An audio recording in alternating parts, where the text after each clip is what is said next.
Okay, thank you for your patience. We will call the February 14th Indian River Lagoon Council meeting to order at, what time is it? 9:37. Thank you very much. If we would all stand, we'll have the Pledge of Allegiance to get started. Pledge allegiance to the flag of the United States of America, to the republic for which it stands, one nation, under God, indivisible, with liberty and justice for all.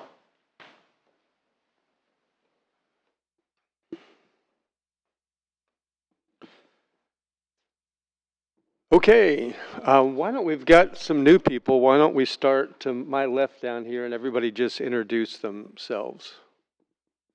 Good morning, I'm Libby Pigman. I'm the External Affairs Director for South Florida Water Management District. Good morning, Serena Davila. I'm the District Director for the Environmental Protection Division, Department of Environmental Protection, Southeast District. I alternate with Aaron Watkins, which is from the Central District. Joe Ehrman, County Commissioner, Indian River County. And Jeff Brower, Volusia County Chair. Sarah Hurd, Martin County Commissioner. Doug Borney, Jacoby Fan Club. Kim Atkinson, Brevard County Commission. Thank you. Dr. DeFries, any special guests you want to acknowledge? I don't believe so today. Okay. All right, very good. Any agenda revisions?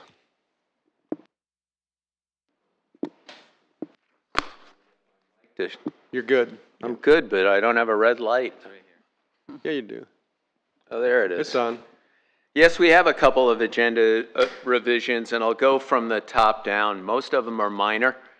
The first is we have revisions to our consent agenda that are just minor appointment changes. And so Adam Dyer is joining us as the representative of the Space Coast League of Cities. He's a councilman from Indian Harbor Beach, but he is also asked to join the Finance Subcommittee, and that was not on your original agenda. So we're really happy to have him step up. And we also have a consent agenda change. Thomas Heller, who represents the Jupiter Narrows Conservation Alliance, who is currently serving on our Citizens Advisory Committee, requested if it was possible for him to serve on the Management Board Finance Subcommittee. And while we haven't had that opportunity before, staff's recommending if he wants to serve. He's been sitting through the whole day on Tuesday with Management Board, STEM AC, and then again on Thursday with CAC. So if you so choose, we're happy to have him volunteer on the Finance Subcommittee. The other item of change is going to be associated with item 11A, election of new officers. Historically, we have our attorneys handle that, and Ruth Holmes, unfortunately, had an accident on her way, so she's trapped somewhere between here and home down south on I-95 with a bumper off her car. So she sends her regrets, and I will be handling that agenda item on her behalf. And I think that's all we have, isn't it?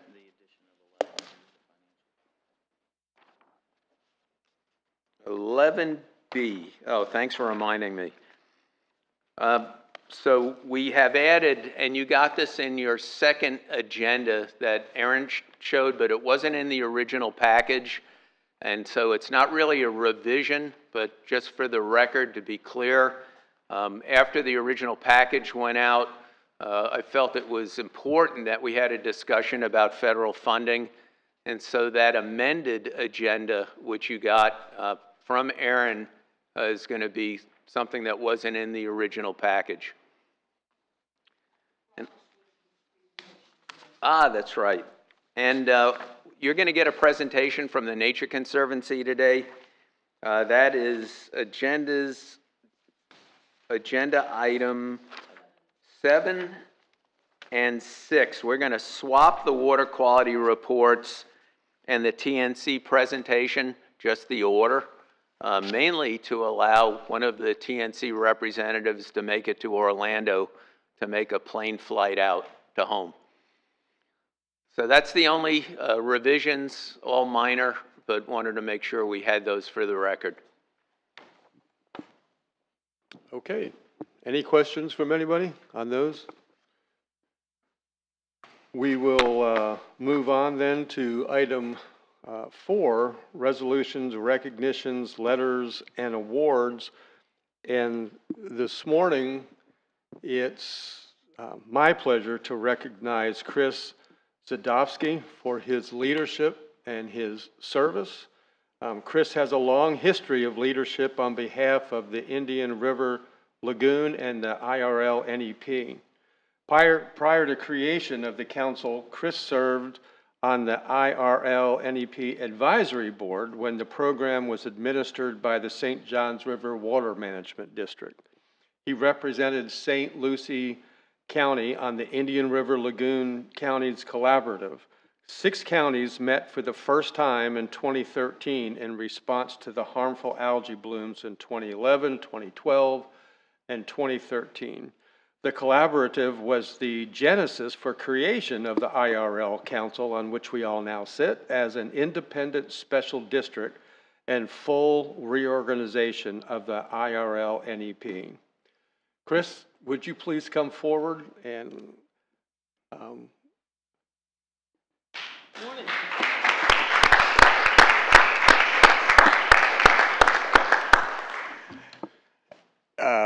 if you would like to say something, then we would like to get a picture with you. No one ever said I was speechless, but I'm speechless. I just want to not cry, first of all. I recognized when I left office that I've spent 40 years fighting for the environment as an activist back in the days when there was acidification in Biscayne Bay. When I first came to Fort Pierce in 1994, marketing my divers out of Key Largo, I learned about Fort Pierce and the Lagoon, and my fight continued there. And then moved back in 2003, full-time in Florida, and saw how valuable the Indian River Lagoon was and continued that fight until I became a commissioner in 2008. And through that period, 16 years invested in many areas of activism, supporting our friends to the south in Martin County with the C-44. That was a big lift and a hard fight. The algae blooms in which we all sat around the marina and gasped for air because of the algae being so toxic and terrible. The one thing that everyone should take away from what you do here and what each of us does in our respective counties and respective agencies is that the environment and our water quality goes across political lines. If there's anything that galvanizes people together beyond political lines, and that is the environment, and that is our water quality, and that is our quality of life. The Indian River Lagoon, Scott Deal from Maverick Boat Works used to call it the blue economy. You don't sell boats if you don't have clean water in which to navigate through, to fish from, and to dive, and so on and so forth. So the work that you do here is incredibly important. The incredible interest of the public needs to remain steadfast and to be a part of these efforts. It's going to take a long time to clean up the lagoon, but we know how important it is. And those that fish, and my replacement, unable to make it today, I will say that he is a hometown guy. He's born and raised in Fort Pierce. I know that each of his friends are fishermen and divers, and they go to the Cove in the Indian River Lagoon. He's going to be a good replacement for me. I think he's going to be fully invested in what's happening here and to really drive the issue and keep the constituents at home really informed as to what the work is being done here. I've said it before that because of the inlet at Fort Pierce, because of the opportunity of retransplanting seagrass and the nursery, that which is the Fort Pierce area, it will help to really reseed the entire lagoon as we continue to work this method that we're doing here at the NEP. Again, I want to thank the agencies for their support, their effort, and each of your counties for the expenditures. It's a small amount of money that is put up by the counties, but your time and your investment and your ability to help push issues and talk about it at home is incredibly important for driving the message here at the NEP. So I wasn't going to talk, but it's me, and I just want to say thank you so much for letting me serve, and I want to thank the constituents and the team. This is where I get a little, here it goes.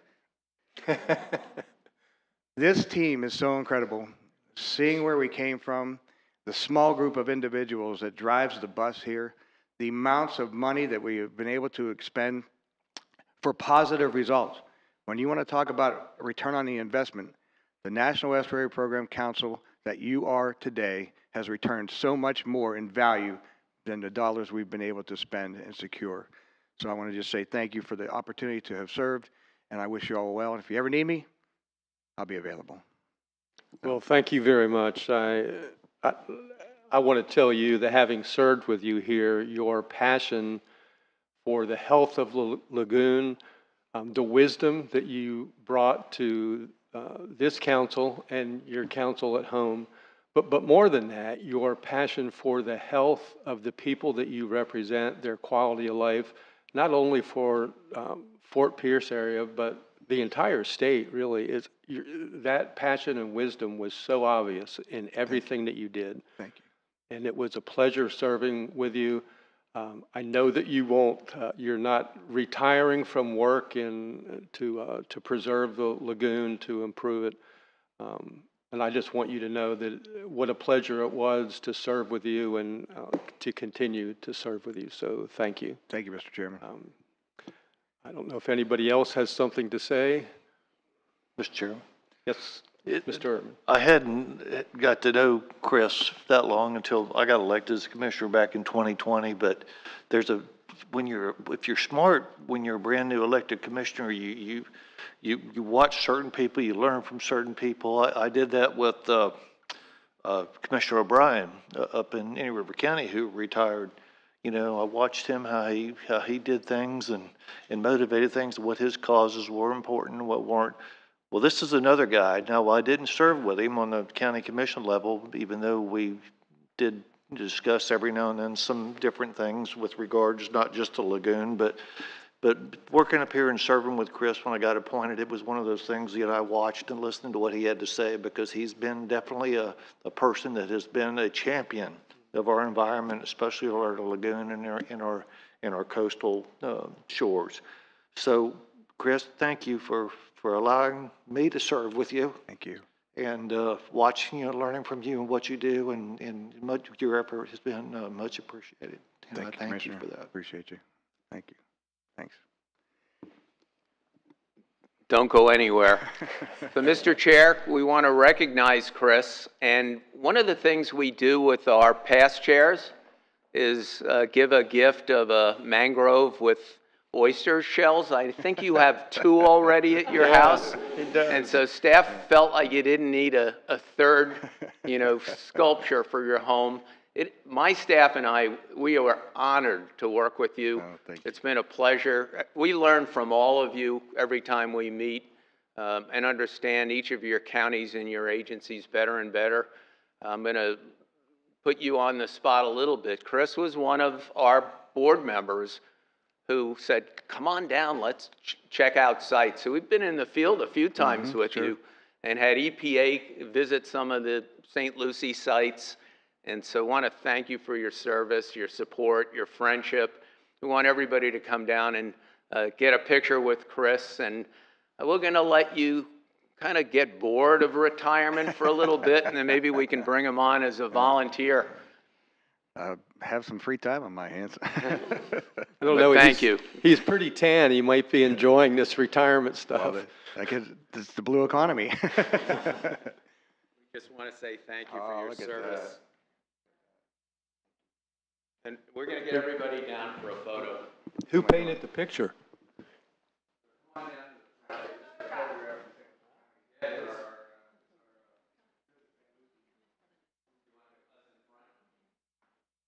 Recognize the media. Well, we're looking for a photo that would get home. This is it. This is it. Right there near the cove. Yeah, let's get the next to Chris and I'll. Congrats. Thank How are you? Good. Good. Talk What do about we it. have here? Very nice. Yeah, no, but.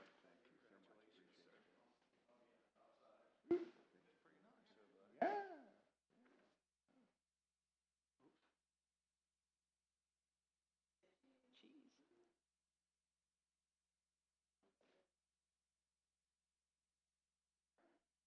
All right.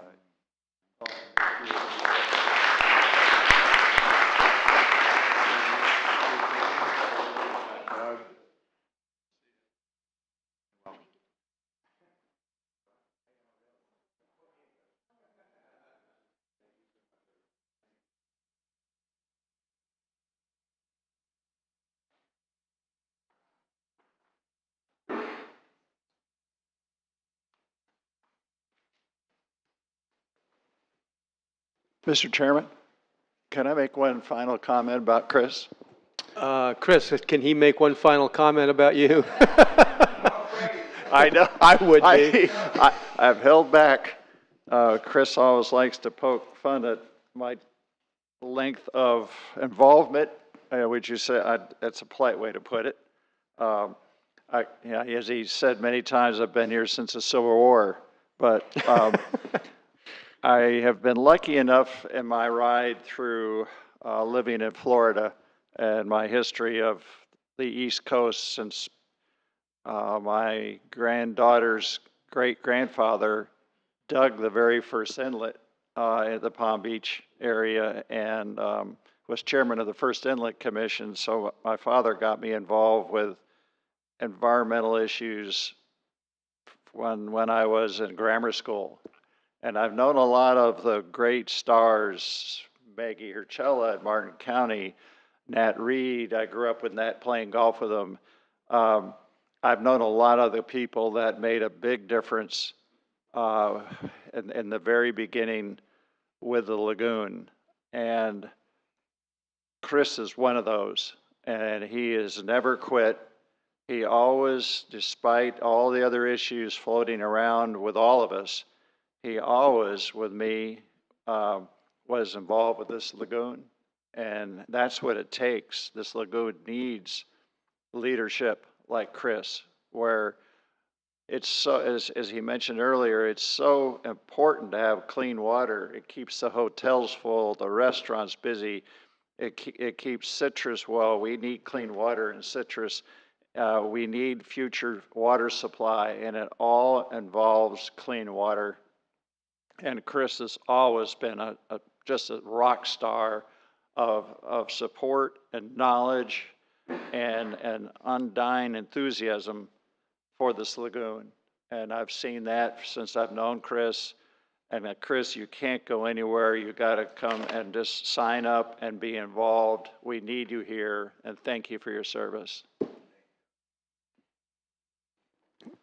Doug, that was pretty that was about as good as Chris speaking off the cuff this morning, but you can tell it comes from the heart. That's another league right there. That is another league. Yeah. Well, thank you for that. Do we have any public comments this morning? None. And we will move on to water quality reports. We'll start with the northern and central Mr. Chair, lagoon. Lauren Hall. one of the agenda revisions, we're going to go presentations first, then water quality. Okay. 7 and 6. Okay. Yeah. Then we'll start with Runoff to Resilient Smart Watersheds by Valerie Strasberg. You can give us more information about who you are and what y'all are, because both of you aren't Valerie. I'm not Valerie. Okay. James Byrne with the Nature Conservancy, and Valerie with the Nature Conservancy as well. We'll be talking to you today about our Smart Watershed initiative we have going on. Our marketing team said no one likes that. We'll call it Runoff to Resilience. So that's what the kind of marketing angle tool that we're using to talk about it is. But really what we're looking at here is some efforts to help improve water quality, like we just heard how important that is and what that is. But first, I want to tell you about who we are and a little bit about what we do and why we're here to talk to you. So, do I control it? So we are starting a pilot project right now looking at in the Indian River Lagoon, and it is really looking at a smart watershed network management. And what does that mean? We're going to talk more about that and let you know what that is. But we have a really great team that's working on this from the Nature Conservancy. Like I said, my name is James Byrne. I'm the Director of Strategy and Policy for the Florida Business Unit.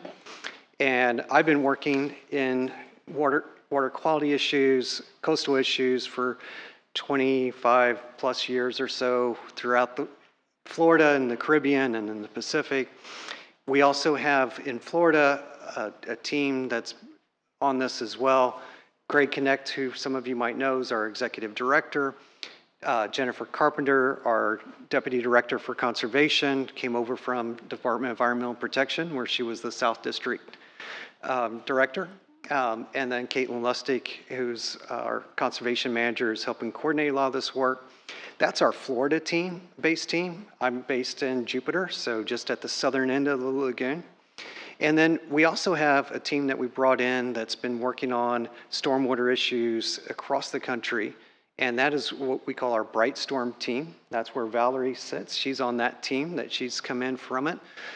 We also have Craig Holland and Matt Ray and JC Jennings, a team that's been working on water quality issues and specifically stormwater issues with different organizations and places around the country, developed some really neat technology and opportunities to improve water quality. And we brought them in to see what we can do in Florida. Let's see how we can take this and improve some stormwater management practices with some proven technology, but also advance it with the new technology that exists and the capabilities that hasn't been there before. And that's really what we're getting into. A little bit more about who is the Nature Conservancy. So we are an environmental organization where our mission is to conserve the lands and waters of which all life depends on. We are actually a global organization. We operate in over 80 countries around the world, and we have offices in all 50 states and the territories in the US, as well as throughout there. We bring this is one of the neat things about us, because we are this big organization. We can bring in teams from other places that are doing really great work and bring that influence into us in different areas and help us locally from that. Our vision is a livable climate with healthy communities and a thriving nature. And to do this, we see that we have to really tackle the two main crises that our globe is facing right now, which is biodiversity loss and climate change. And to do that, we have to look at how do we do it with people? Because that's one of the key things there you see. It's communities are thriving with nature. As we heard, how important the Indian River Lagoon is to our communities here, to our economy, to our way of life. That's what we're working with. We're not one of the groups that come in and say, oh, keep everyone out. We want to work with people and see how we do things. And that's where this project really comes in, because it's looking at the built environment and how is that influencing nature, and what can we do to actually help improve how that's coming in and have better water quality and in turn a better, healthier lagoon. And that's kind of where we're going to get into. I'm going to turn it over to Valerie to talk a little bit more about some of the technical side of things and where that's coming in. Thanks, James. All right, thank you, and good morning, everyone. So as James said, Valerie Strasberg, I am with TNC's Bright Storm team. I've been with TNC for about 10 years, but just a couple years ago, we started the Bright Storm program. And the focus of the program, kind of the premise that launched this, is the idea that you see on this slide. We know that we cannot tear down cities, but we need to figure out how to address all of the water infrastructure problems that are occurring so that we maintain our freshwater systems, our estuary systems. And so rather than tearing down cities, the idea of Bright Storm and kind of what drives us is how do we reprogram our cities using technology and using existing infrastructure to act more like nature. So 2 years ago, we launched this program. As James said, we work across North America, testing technologies and models that have promised to really change, or help, not change, but help address water quality and flood protection issues. So the project I am excited to tell you about today is a really ambitious 5-year pilot project that we are starting here in the IRL. And it's a research project, for all intensive purposes, that we believe has a great deal of potential to help address water quality as another tool in the toolkit. It's not the silver bullet, but we believe that by integrating AI, generative AI, and machine learning technologies and advancements in smart pond technology that has just kind of all culminated in a moment where we really can take advantage of some of these things and integrate them, we can create a connected network of smart ponds to kind of turbo boost water quality and flood protection in the IRL. So the project, slide's a little off. This project really started kind of 8 months ago or so, so we're just getting going. And I'm going to kind of share a little bit more about the background and the team as we move through. So I don't know how many of you are familiar with smart ponds or even how pond technology works, but historically, ponds are built. Okay, I'll give a little 101 then. So historically, ponds have been built to protect us in flood events, right? So there's design standards, and they're intended to fill up during rain events and then release water slowly back into our riverine and estuary ecosystem. The intention behind that is both flood protection, and by slowing the flow, you allow all that stormwater to collect in the pond, percolate down, kind of settle out those nutrients, and actually improve water quality as a result. Having said that, it doesn't always work quite that way, because we see on the left, these ponds, they're all built in the same way, right? They're not coordinated, they don't talk to one another. So it's just like a bunch of airplanes that are all trying to come in for a landing at the same time. When a rain event hits, they all fill up, and then they all kind of release at the same time. So the idea that we're exploring, our hypothesis is, what if we can, 1, utilize smart pond technology, which means, let's start there. So smart ponds have now been something that have kind of come online over the last 10 years, and we see smart ponds being retrofitted in Florida. So we know that they work. And what it means is, instead of that pond just filling up and having kind of passive flow through, an orifice and water flows out, you swap out that outflow with a real-time sensor that has technology where it understands all the flow that's coming in, and it's also connected to weather systems. So in advance of a storm, it can release and allow for a little more detention or capacity so that you can collect more volume. And then after a storm, it can hold that water back for longer. So it's basically just swapping out what was originally built as the outflow that just is static with an automated kind of valve. So if we can take those smart ponds that exist, and that's a technology that is out there, and we actually can connect those smart ponds together, we can create this desired future state. That is our hypothesis. We can create kind of like air traffic control for water. So now these ponds can talk to each other and release relative to one another, meaning that we're increasing the amount of time that those ponds are holding that water back, improving water quality, and improving flood protection within a watershed. So why the IRL? This is a project that TNC sees as, if successful, we really see it being replicated not just in the IRL, but across the state of Florida and ultimately nationally.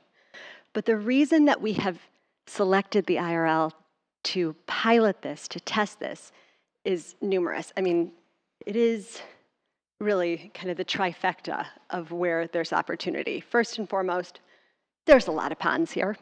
There are almost 14,000 ponds in the IRL, 80% of which are privately owned, which means that a lot of counties, cities, they're not necessarily looking across all of these private ponds to retrofit. So there's an opportunity there to start to explore infrastructure that exists that maybe we haven't looked at previously.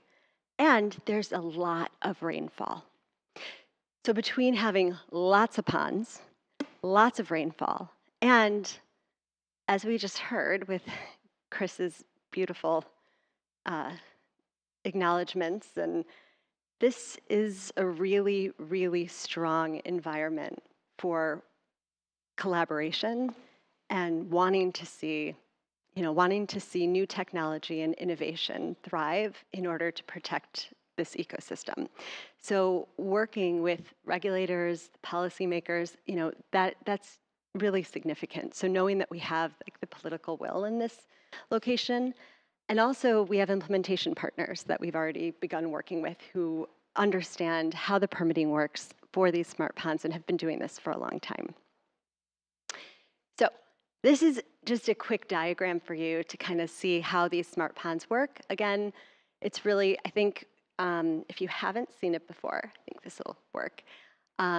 The picture here in the middle on the top shows what a pond looks like before, so that passive pond.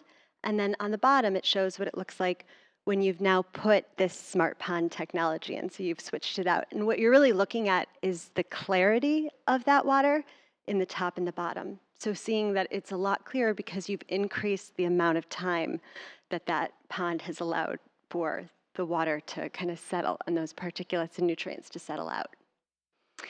So at this point, after 10 years of technology, installation, hundreds of installations, we have billions of data points showing how this technology works. And we can use that in conjunction with the advancements that have just recently really accelerated in the last couple of years around machine learning and AI. So there are lots of tech companies that have already started using these advancements to tap into weather systems, to look at climate, to do work that is really focused on how you can do predictive analytics around climate modeling, and figuring out how we can tap into that has been a core part of this project. So tapping into those advancements in a way that allows us to then create basically like a connection, a digital twin is what we call it, to do predictive analytics around how these ponds can coordinate with one another and over time become smarter and smarter as they kind of automate the system of connection. Here's a diagram that kind of gives you a sense of that.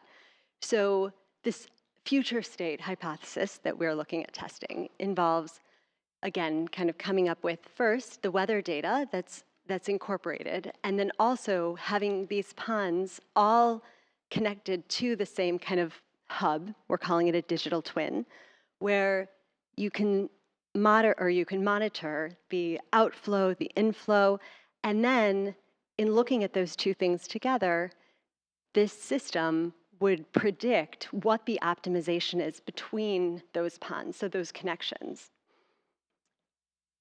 And where we are today. So we, as I mentioned, are just launching, we're about 8 months into the first year of a 5-year pilot project. We've spent the last 8 months initially putting together a really amazing project team that includes local consulting experts from this area. So we have Jones Edmonds working on our team. We have international consulting firms who are experts in machine learning and hydrology and hydraulic modeling, Arup. We've also been working with Opti, who Matt Ray, who's on our team, was part of that, the founding of that company and has expertise.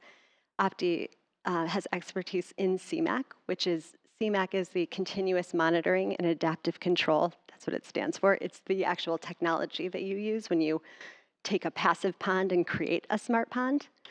And then we also have, let me see, NST is another project partner that's working with us, along with university and research partners.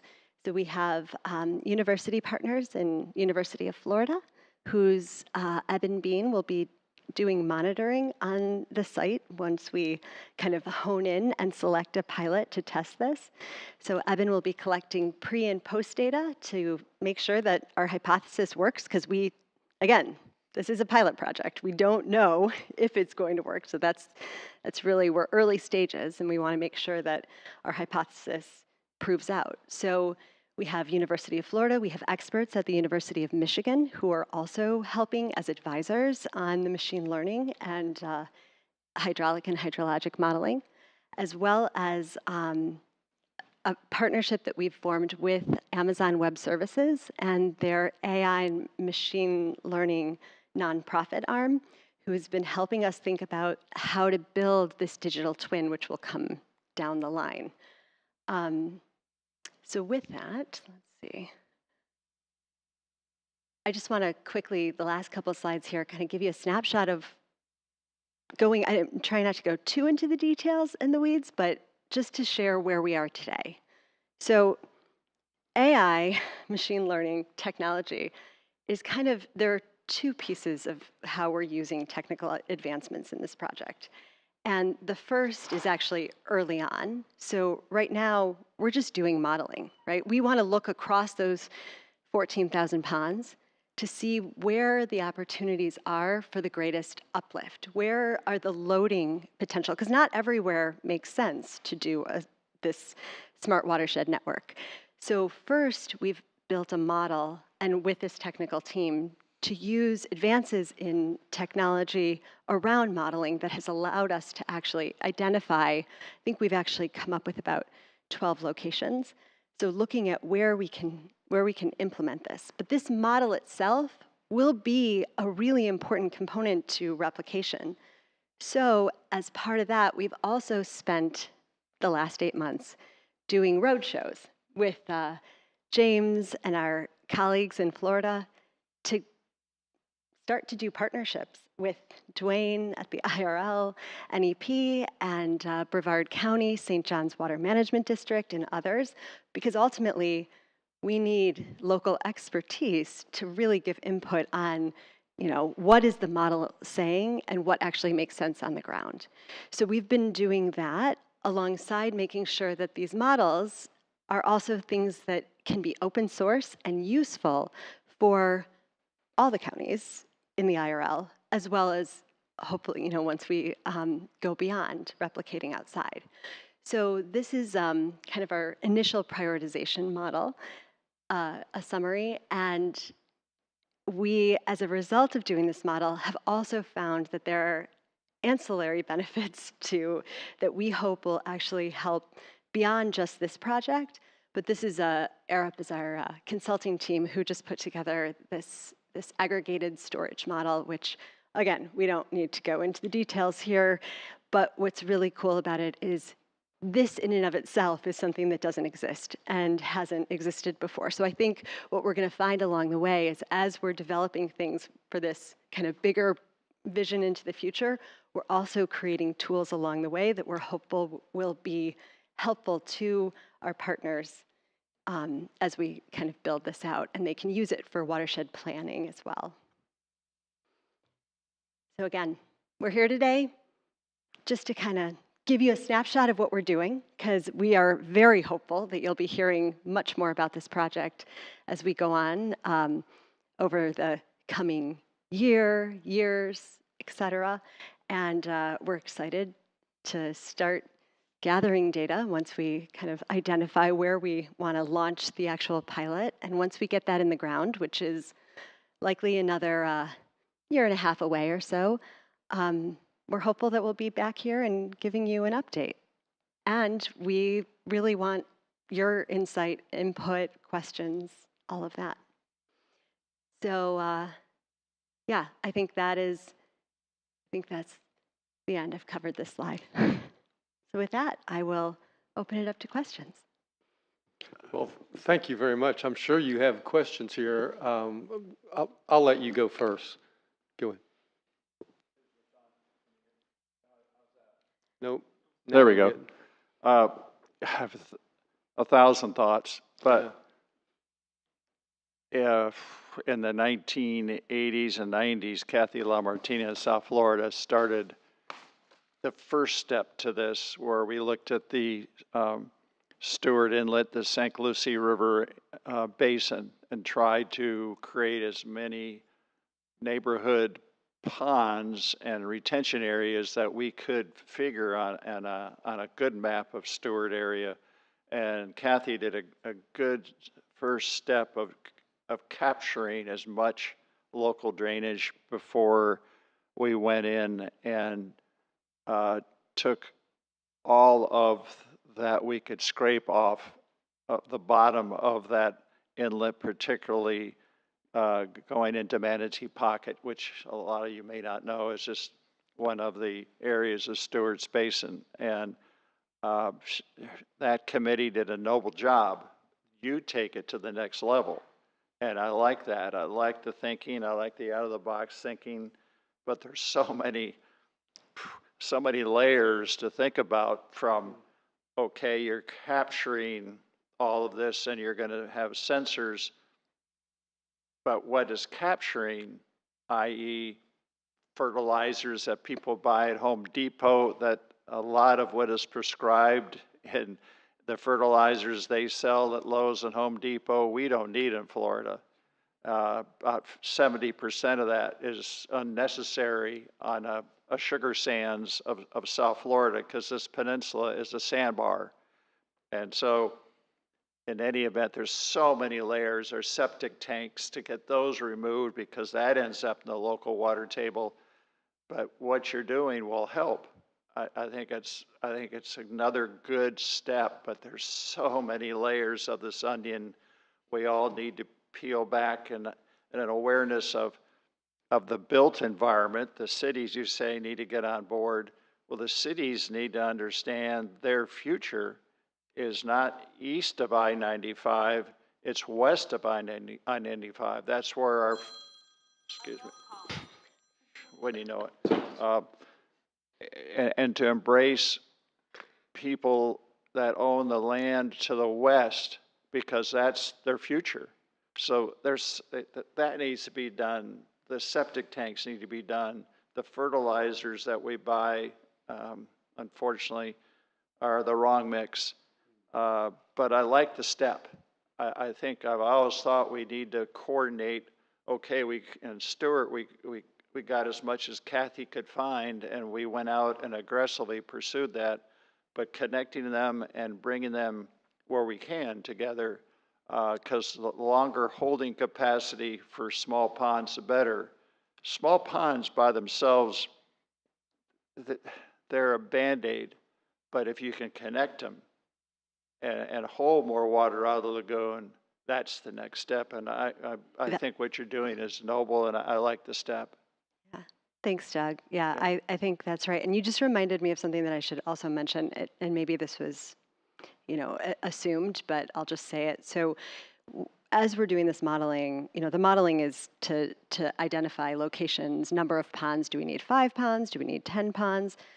And they are small ponds, so a half an acre or larger, not very super small, but and where's kind of the best opportunity, looking at impervious area, looking at drainage area, all these factors, and also looking at where's the diminishing returns, right? So at 5 ponds, how much do we predict the improvement versus 10 ponds? Because there's obviously a financial consideration that's really significant, because this isn't the one silver bullet by any means, and we know that there's a lot going on in the IRL, and there's a lot of need in many different ways. So I just wanted to name that because you reminded me.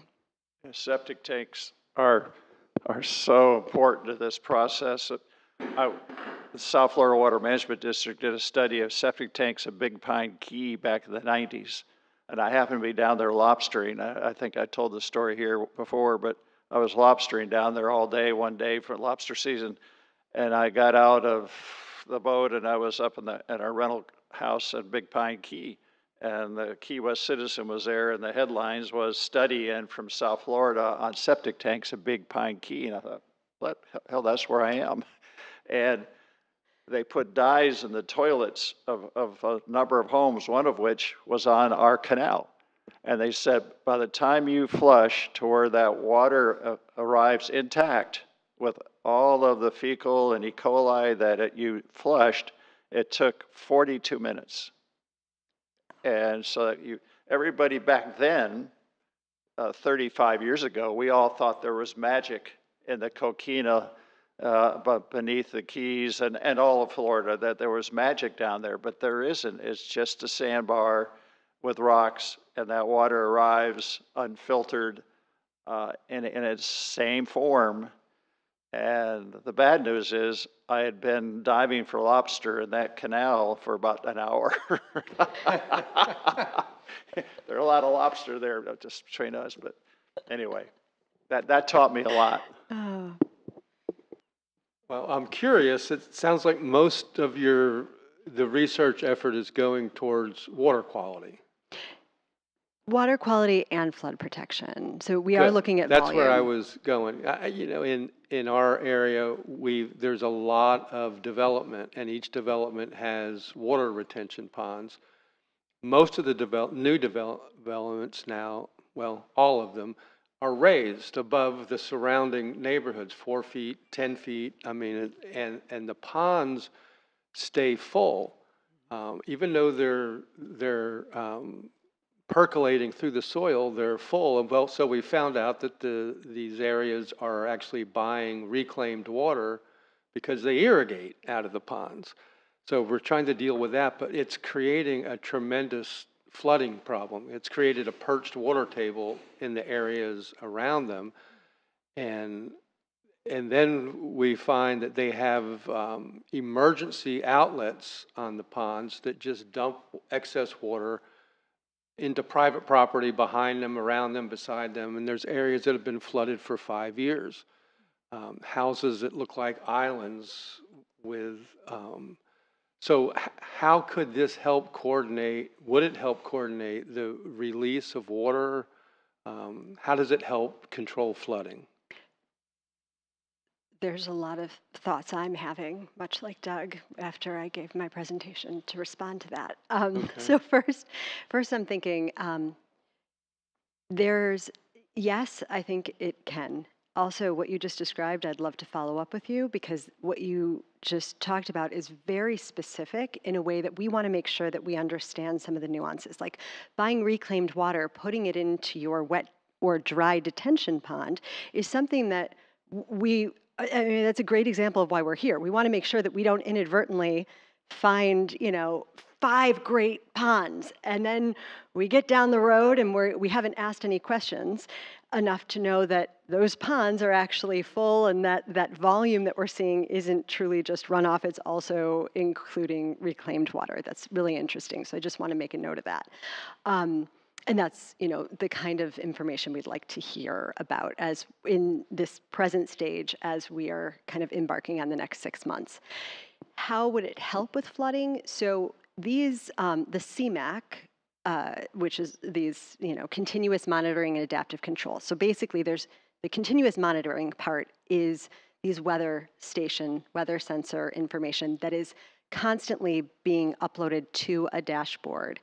And in that, there's also now, you would swap out what you just described, maybe whether it's an emergency, it probably wouldn't be the emergency overflow, but rather what the normal overflow is. And let's assume we would not likely be doing our pilot at this point on any pond where we know that there's reclaimed water use, because well, we would hope that it would work, on ponds like that, especially golf courses. That's pretty prevalent. We want to minimize the number of complexities when we're doing just this initial pilot. So the idea, though, is you would swap out the outflow that's there right now with an automated valve, so that as your weather data is being collected, you can raise and lower it. And in the case, hypothetically, where you've got maybe emergency overflow, it could be helpful in lowering that water table if we now know that, say, the pond downstream has excess capacity to receive that flow, then now you've got a lower water table ahead of an event, meaning that you have more storage volume that can be collected into your pond before a big rainfall event. This is also something that we know is really important for the smaller events. It's not going to be, we don't think that this is going to be the end all be all for, big hurricane or huge rainfall events. It's really helpful for those events right now that are, we know have increased precipitation that is happening, increased intensity storms where flooding might be happening more frequently than it was previously at kind of those mid-size events. It's not necessarily going to help in these really big storms, but we're going to be monitoring. We don't have all the answers just yet. Yeah, nobody does. Thank you. Well, fortunately, the courts have said turn off the water. It hasn't worked yet, but we're hopeful that somebody will enforce that. Would you bring your road show to Volusia County? Oh, yeah. Yeah, absolutely. Where are you based out of? We would love to. So James and our Florida team, we had Greg Connect, who's our executive director for the Florida chapter, Jen Carpenter, and Caitlin Lustig. They're here in Florida. And then myself and Matt, I'm in Michigan, Matt's on the West Coast, and we have another couple folks who are outside of the state. So we try to cluster these meetings so that we actually presented to the STEM and the other management board earlier this week. So we were trying to do it all in 1 week. But we would be happy, and our colleagues in Florida would be happy to give this same presentation. Good, thank you. Yeah. Any other questions or comments? Mr. Chairman, I would say the same thing. You can come to any river county. I know Doug's familiar with that, but we have a huge linear reservoir called the Indian River Farms Water Control District that was founded back in 1914 that drained all the land so people could farm on it, that puts water out into the lagoon every day, plus all the ponds and lakes and stuff we have up there. So I would encourage you to take a look at that. Wouldn't you agree, Mr. Murray? Yeah, that's a pretty vast canal system we have that just, if it's always flowing, but sometimes it's not flowing as much as it is others, but it's definitely, I would encourage you to take a look at that. I think it's amazing. I think the artificial intelligence thing is amazing. I just don't want it to turn into Skynet like on Terminator, but other than that, I think it's absolutely, I think it's fascinating, and I think there's definitely potential there. It just seems like it's just like going to be a lot of logistics sounds easy to coordinate one pond to the next, but you got right-of-ways, you got properties, you got all that sort of stuff you have to do. So yeah, I can see it's going to take some convincing of some officials and some citizenry to do it, but I think it's fascinating. Yeah. Well, thank you. And I will also say that we have already had one conversation with Beth Powell and Wendy. And thank you to Beth. It was really great, and we're looking forward to continuing to talk to folks in Indian County. And also, we are working within the existing ERP. That's what you made me remember, that a lot of what we're doing when we're looking at these pilots right now is looking at opportunities where we don't need any new regulatory pathways or permits to do the pilot. So we can utilize the existing ERP process. Thank you. Anybody else? One more? Thought that the plumbing system of this part of Florida is World War I technology.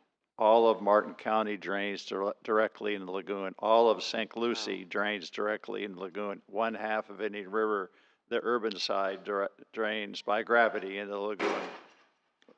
Any steps to take that water and hold it and coordinate it and clean it is more than welcome, and I hope you succeed. So thank you for coming. One thing I just wanted to also let you know that I think is really fascinating about this project myself is because we're an NGO, we raise private funds. All this pilot work is being done with private funding. There are citizens that are so interested in this that they're donating to us and we're raising the funds.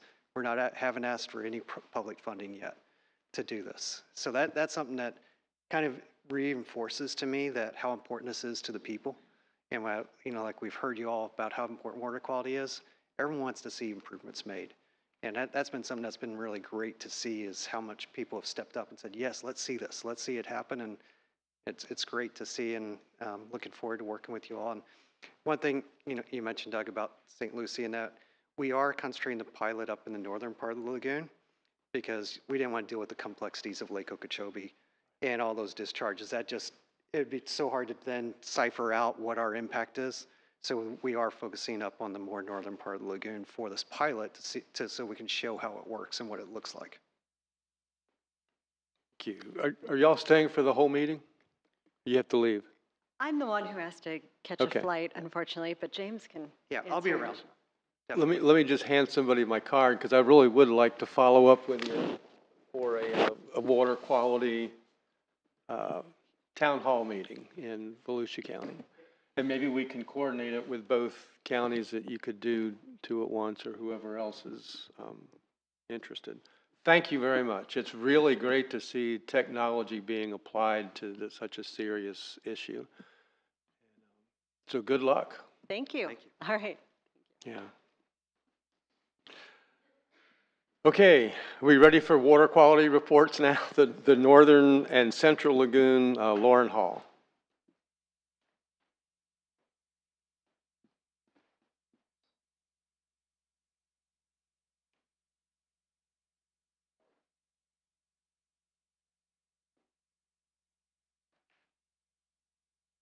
Getting sneak peeks of everything here. I hope it's good news. Good morning, members of the board. I'm Lauren Hall with the Coastal Section at the St. Johns River Water Management District, and I'm here to provide the update for the Northern and Central Indian River Lagoon. I just want to start off by showing you the precipitation for the last 3 months throughout this area. If you recall, for those of you that were here at the last update, we had a tremendous amount of rain throughout the fall during the rainy season with the storms, but things have calmed down quite a bit since then. We are still seeing some in the southern region where you could see the yellows and oranges there. We did get a good bit of rain up in the northern part of Florida, but really this area has remained fairly dry over the last few months. Just to remind you where our continuous monitoring stations are located, we have a site in southern Mosquito Lagoon, a site in Titusville off of the fishing pier. We have a site in Cocoa just south of 528. We have a site in Banana River Lagoon just north of the 520 causeway, one in Eau Gallie, which is just outside of the Eau Gallie River, and then we have a site in Vero Beach, which is just north of State Road 60. These continuous monitoring sites take hourly data, and all of that data is provided on our website for anyone that is interested. So I'm going to walk you through the results over the last few months. This is showing water depth in meters, and you can see that we did see a bit of a decline at the end of November into December. This is fairly typical. We do tend to have very low water levels during this time of the year. They do seem to be a little bit lower than what we had the last several years, but nothing that's particularly out of the ordinary. We do expect that this time of year. Moving on to salinity. Due to the lack of rain that we've had, or the lower rainfall that we've had, you can see that for the most part, the salinity has increased at almost all of our sites. You can see that the Vero site with the gray line is showing a little bit of a dip the end of January into early February, and this was associated with the rainfall event that we had in late January. But again, these salinity levels are all fairly normal for this time of year.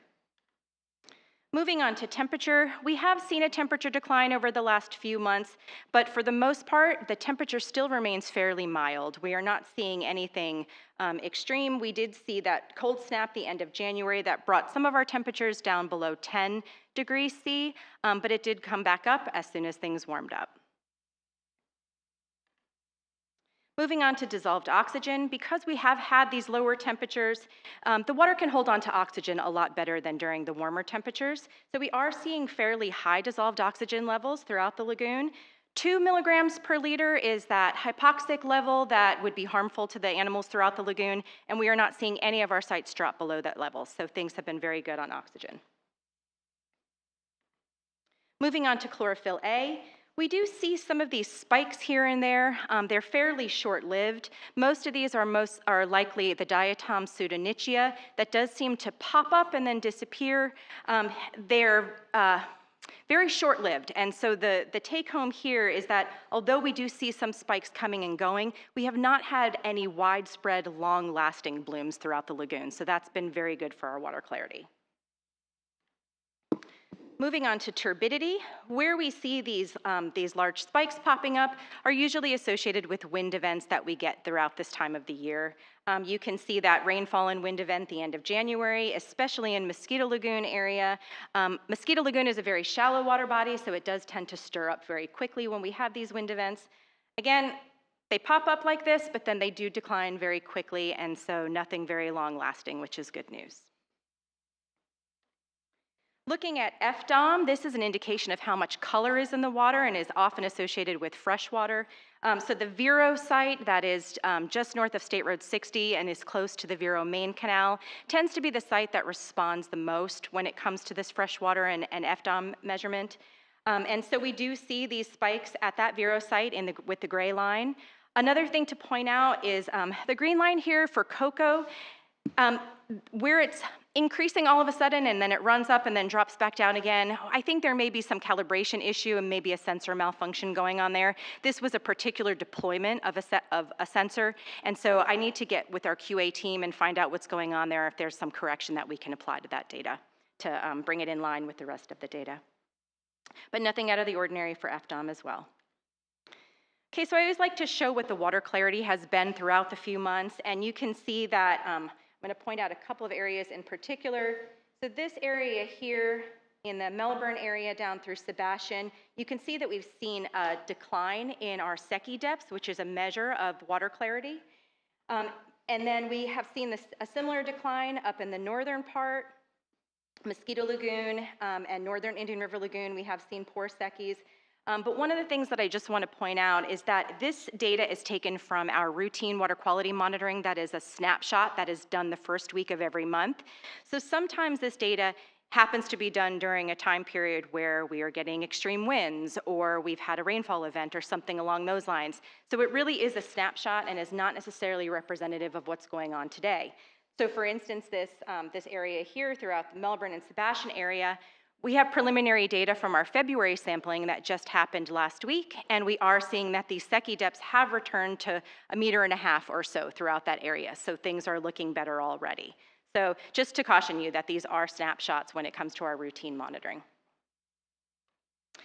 I don't have any new seagrass data to share with you today, but our team is working really hard to capture the winter seagrass transect data right now throughout the entire lagoon. But I did want to share a video that I took a few weeks ago in northern Brevard. This is at a site that one of our long-term monitoring sites that we have in Titusville. And you can see this beautiful bed of Halophila angelmanii, one of our smaller seagrass species out there. There is some Haliduli rhytii mixed in, our shoal grass. And this is a site that had around 1% to 2% cover over the summer.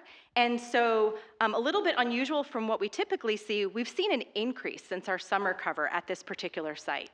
So I'm really excited to get the data for the rest of our transects and see what things are looking like.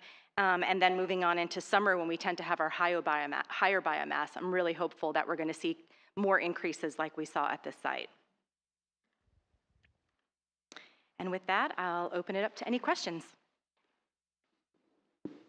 Any questions? No? Great. Thank you very much. Thank you so much. And the Southern Lagoon, Dr. Melanie Parker.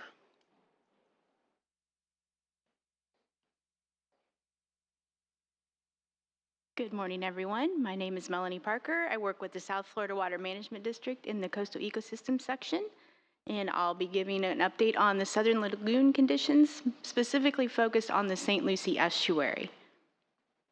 So this figure shows total daily inflows to the estuary from each of the basins. You could see that in November, those inflows were relatively low, but they increased dramatically in early December, and that's because the Army Corps of Engineers at that time implemented the Lake Okeechobee recovery operations.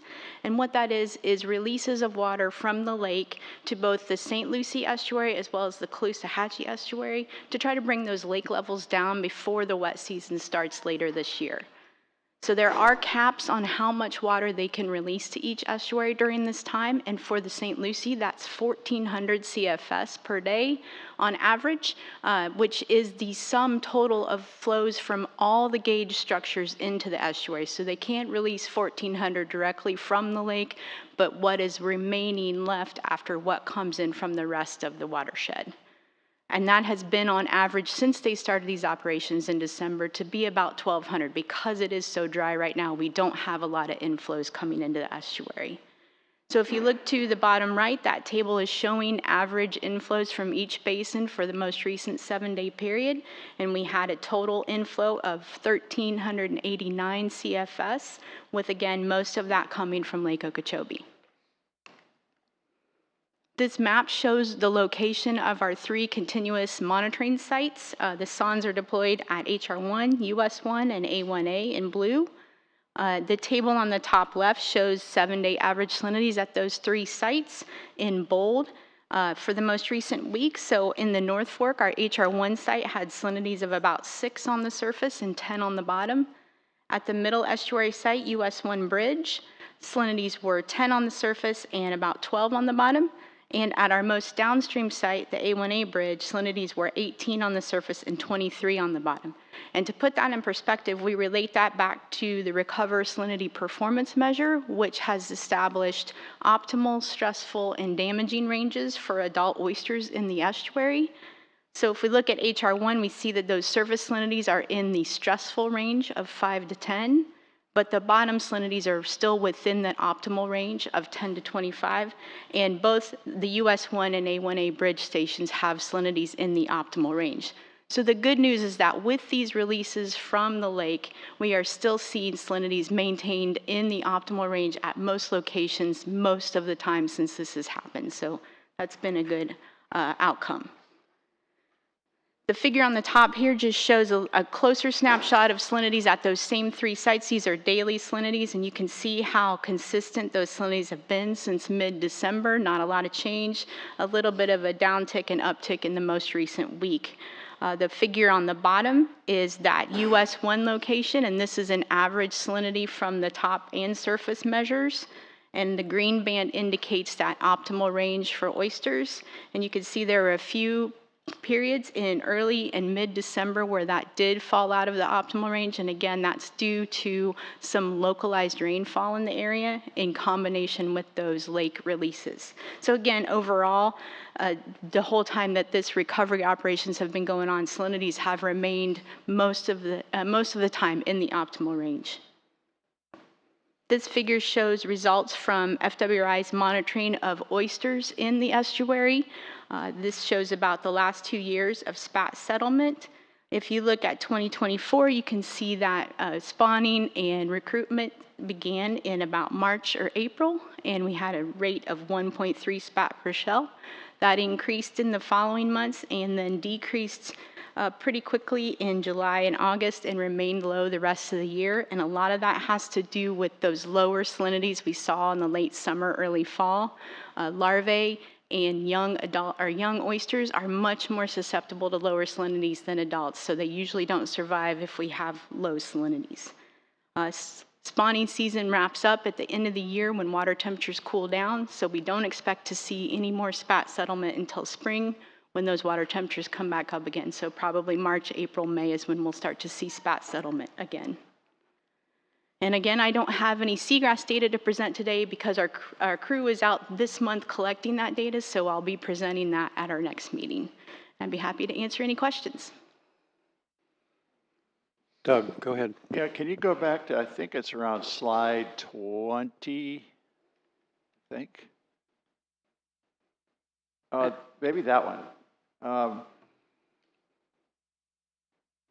What, 10 Mile Creek, no data on that one, unarmed? The instrument that measures flow is not functioning correctly.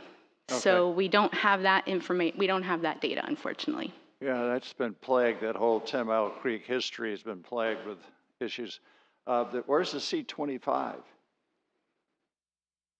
I don't think that I guess because it doesn't directly impact Right. the St. Lucie estuary, you Correct. wouldn't have the C. Yeah, I got it. Okay, thank you. Sure. Can you go to the slide? I think it was with salinity. This one or the next one? Is it that one? Yeah. Why is the A1A bridge so high? It's pretty far downstream, so it gets a lot of influence from the offshore waters. So when the tides come in, it brings in a lot of salty water. And actually, normally those salinities are exceeding the optimal range for oysters. We see them generally above 25. So these releases are sort of tempering that a bit, which is good. When salinities are too high for oysters and other estuarine creatures, there's more predation and more disease incidents. Okay, thank you. Sure. Anyone else? Oh, thank you very much.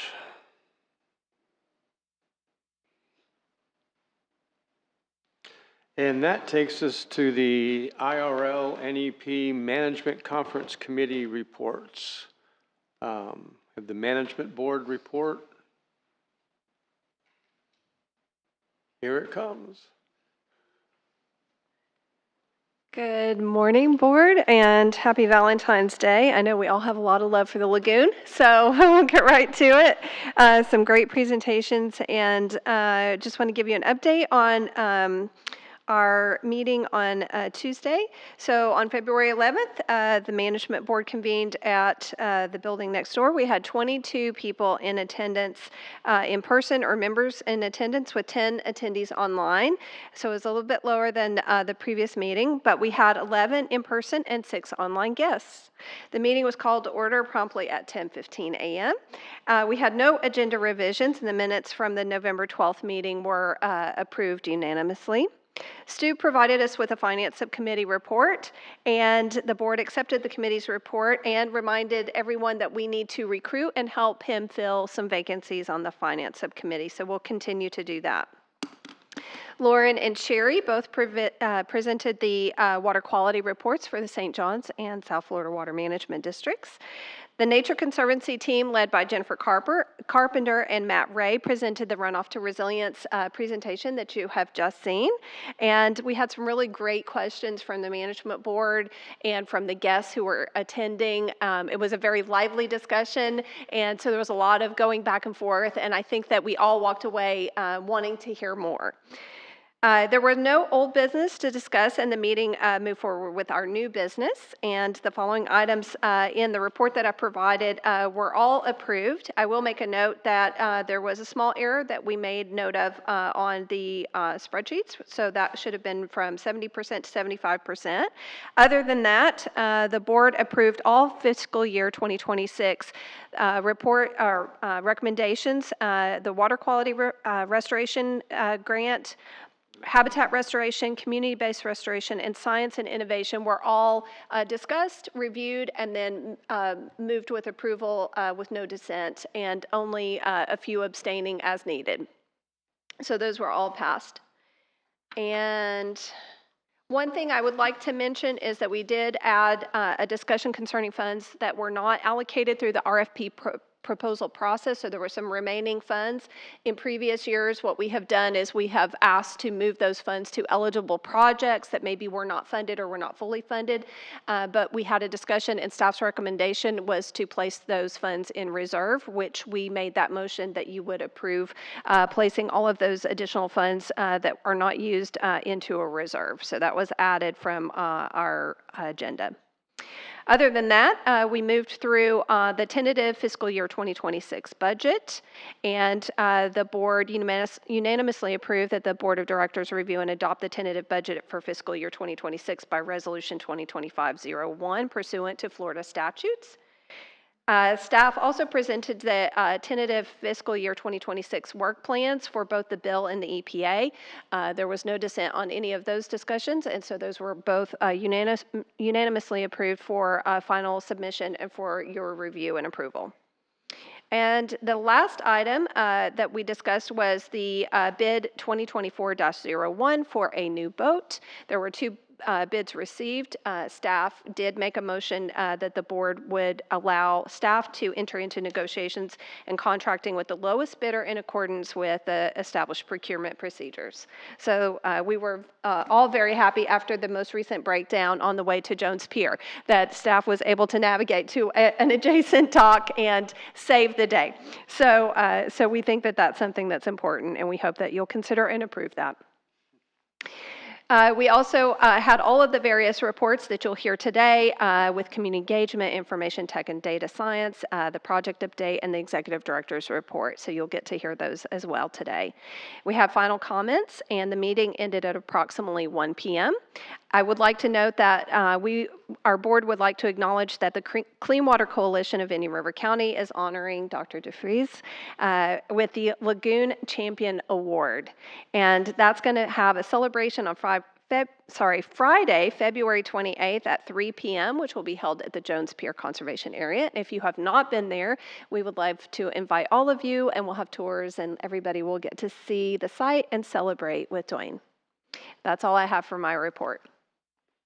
Thank you. Any questions? Thank you very much. Fantastic. That takes us to STEM Advisory Committee. Your favorite speaker, Doug. Yeah.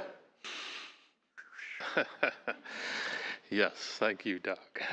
I'm Chuck Jacoby, based out of the Florida Flood Hub, and I can tell you it's not without some trepidation that I acknowledge Doug as my official chair of my fan committee. So, but yeah. I am also the past and ongoing chair of the STEM Advisory Committee, and we met likewise on the 11th, improved minutes.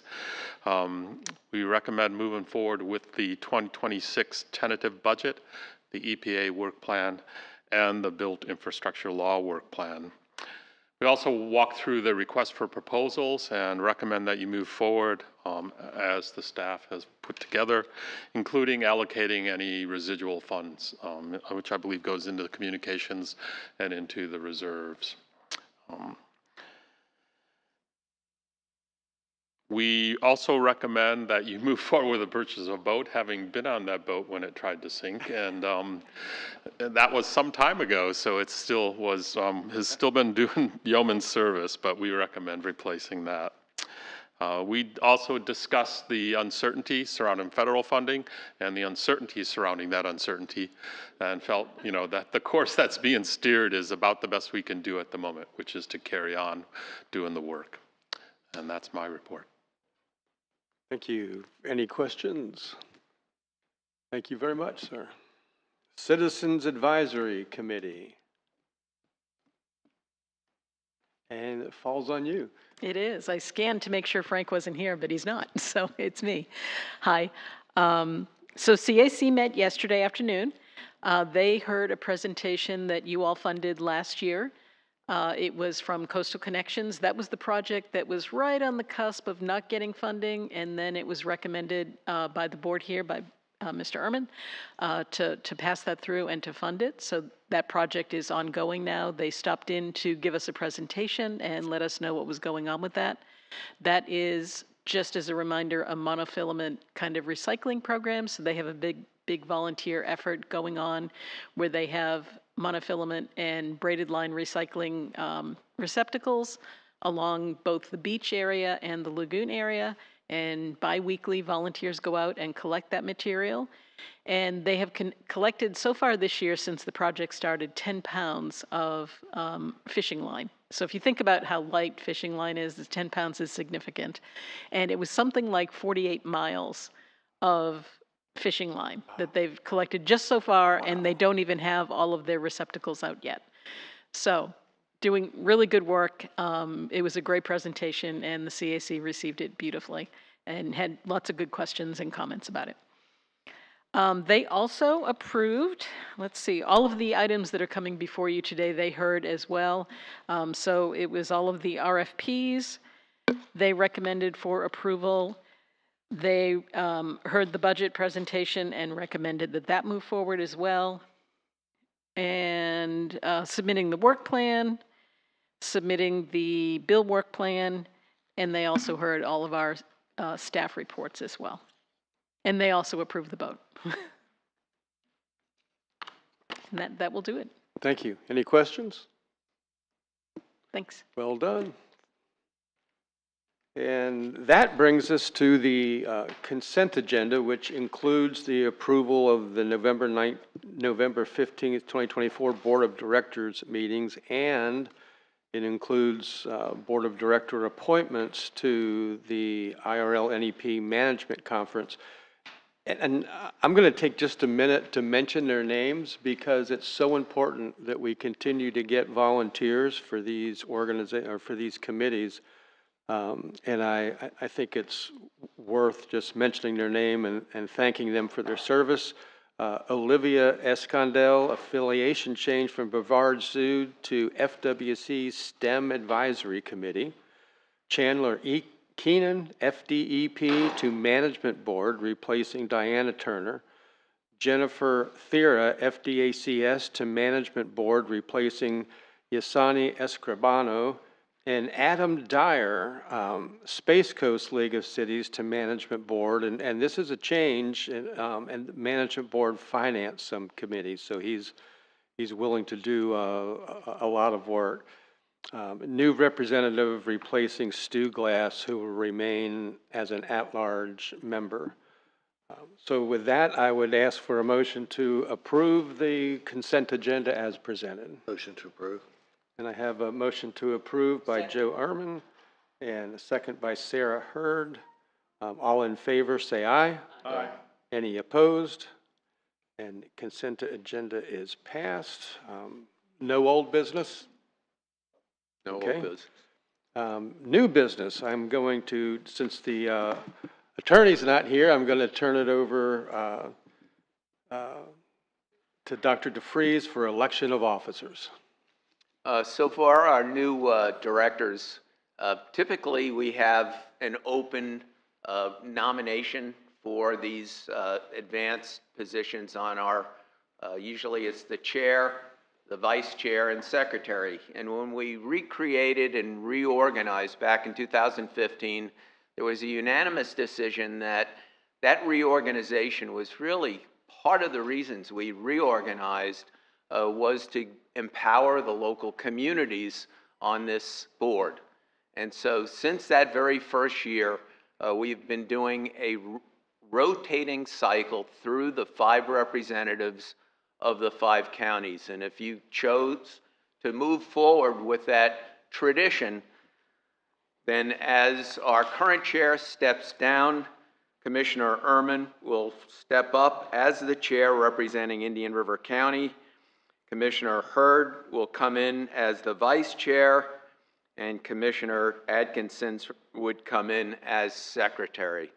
And so that is how you've operated previously, and unless you want to make some changes to that tradition, that would be your decision and motion. So moved to continue the tradition? Yes. Okay. Sarah moves to continue to the tradition. Is there a second? And we do have a second. All in favor, say aye. Aye. Any opposed?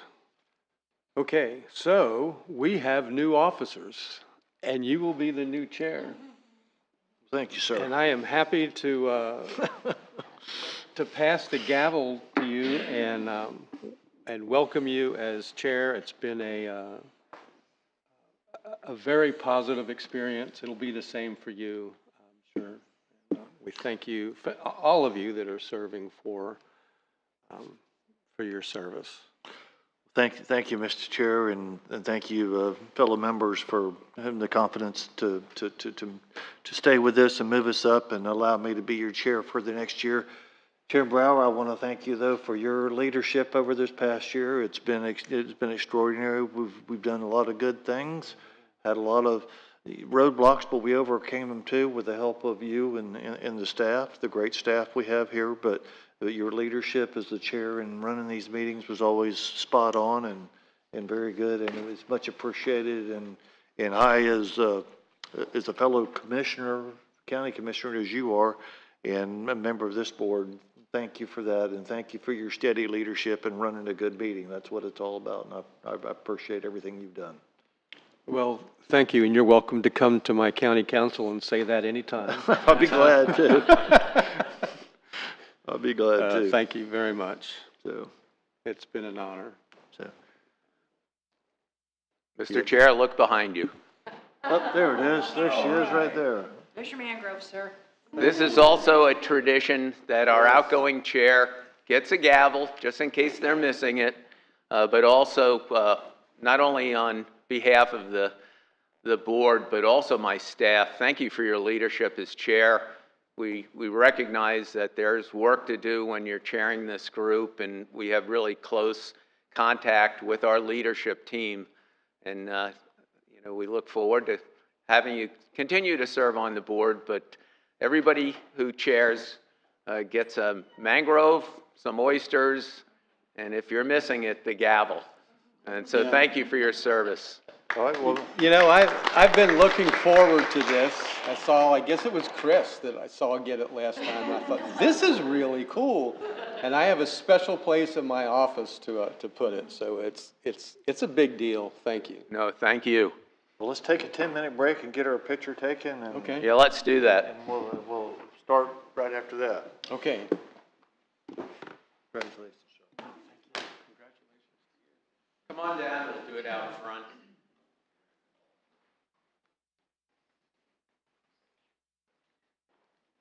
Kathy doesn't like to see that timer picture. It's distracting.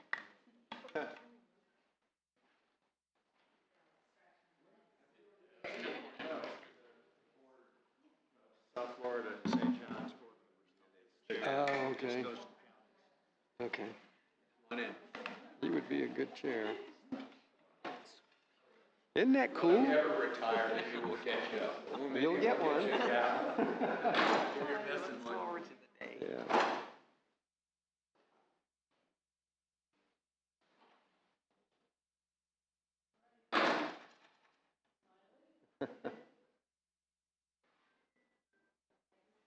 Thank you. Congratulations, sir.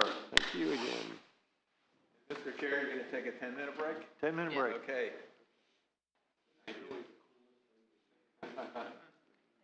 We thought about what was appropriate. It took us a while,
Open the meeting back up, and I think we're now on the item B, if I'm correct, on communicating new financial risk at the federal level, and Dr. DeFries is going to present some of his thoughts and ideas in this doc.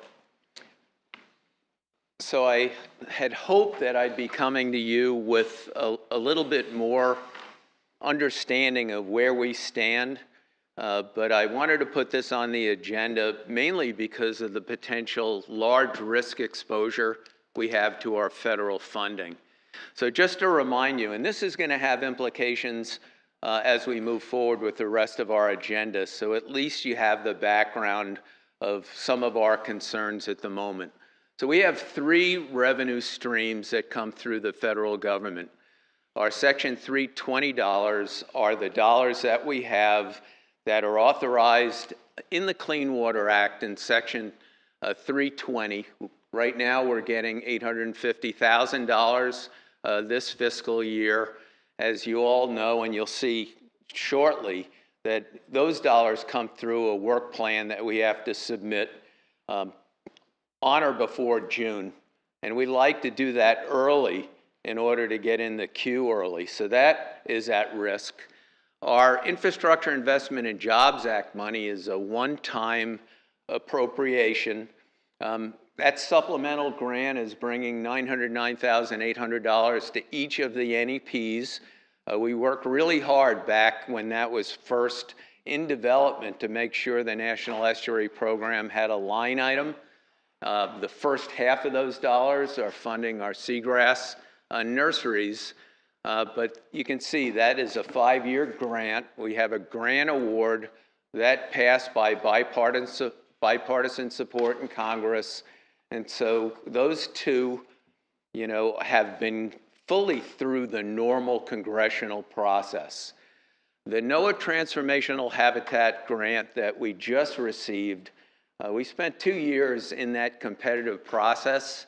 First year, we didn't get funding.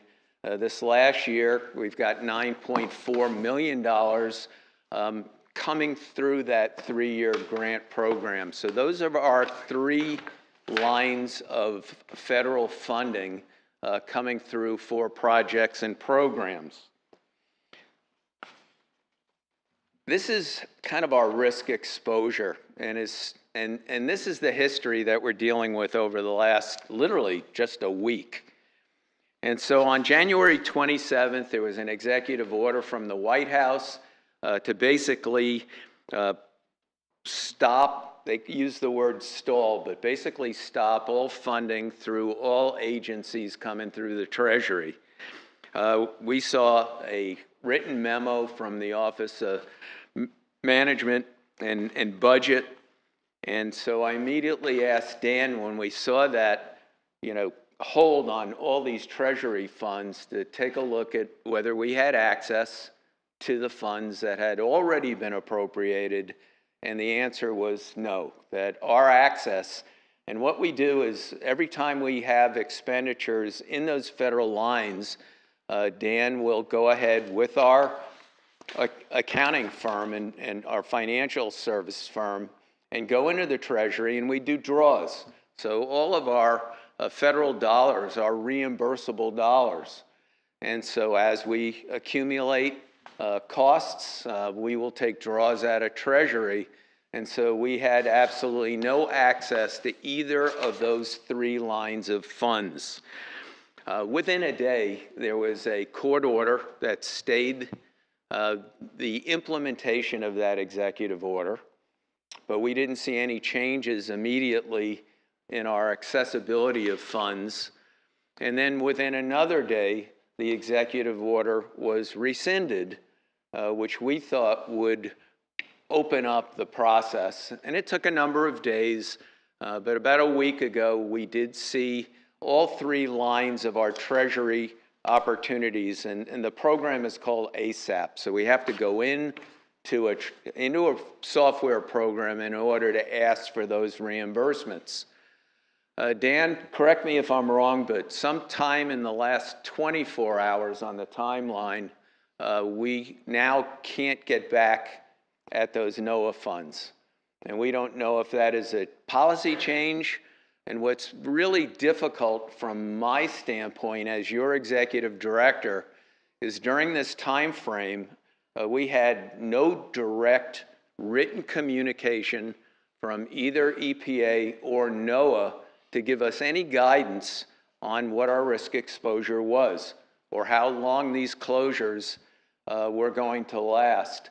And I'm sad to say we still don't have that written guidance, but we have some sense of risk. And you can see, I had Dan actually pull every single project. We've got a spreadsheet, a detail of what projects are at risk, and we rolled them up for today.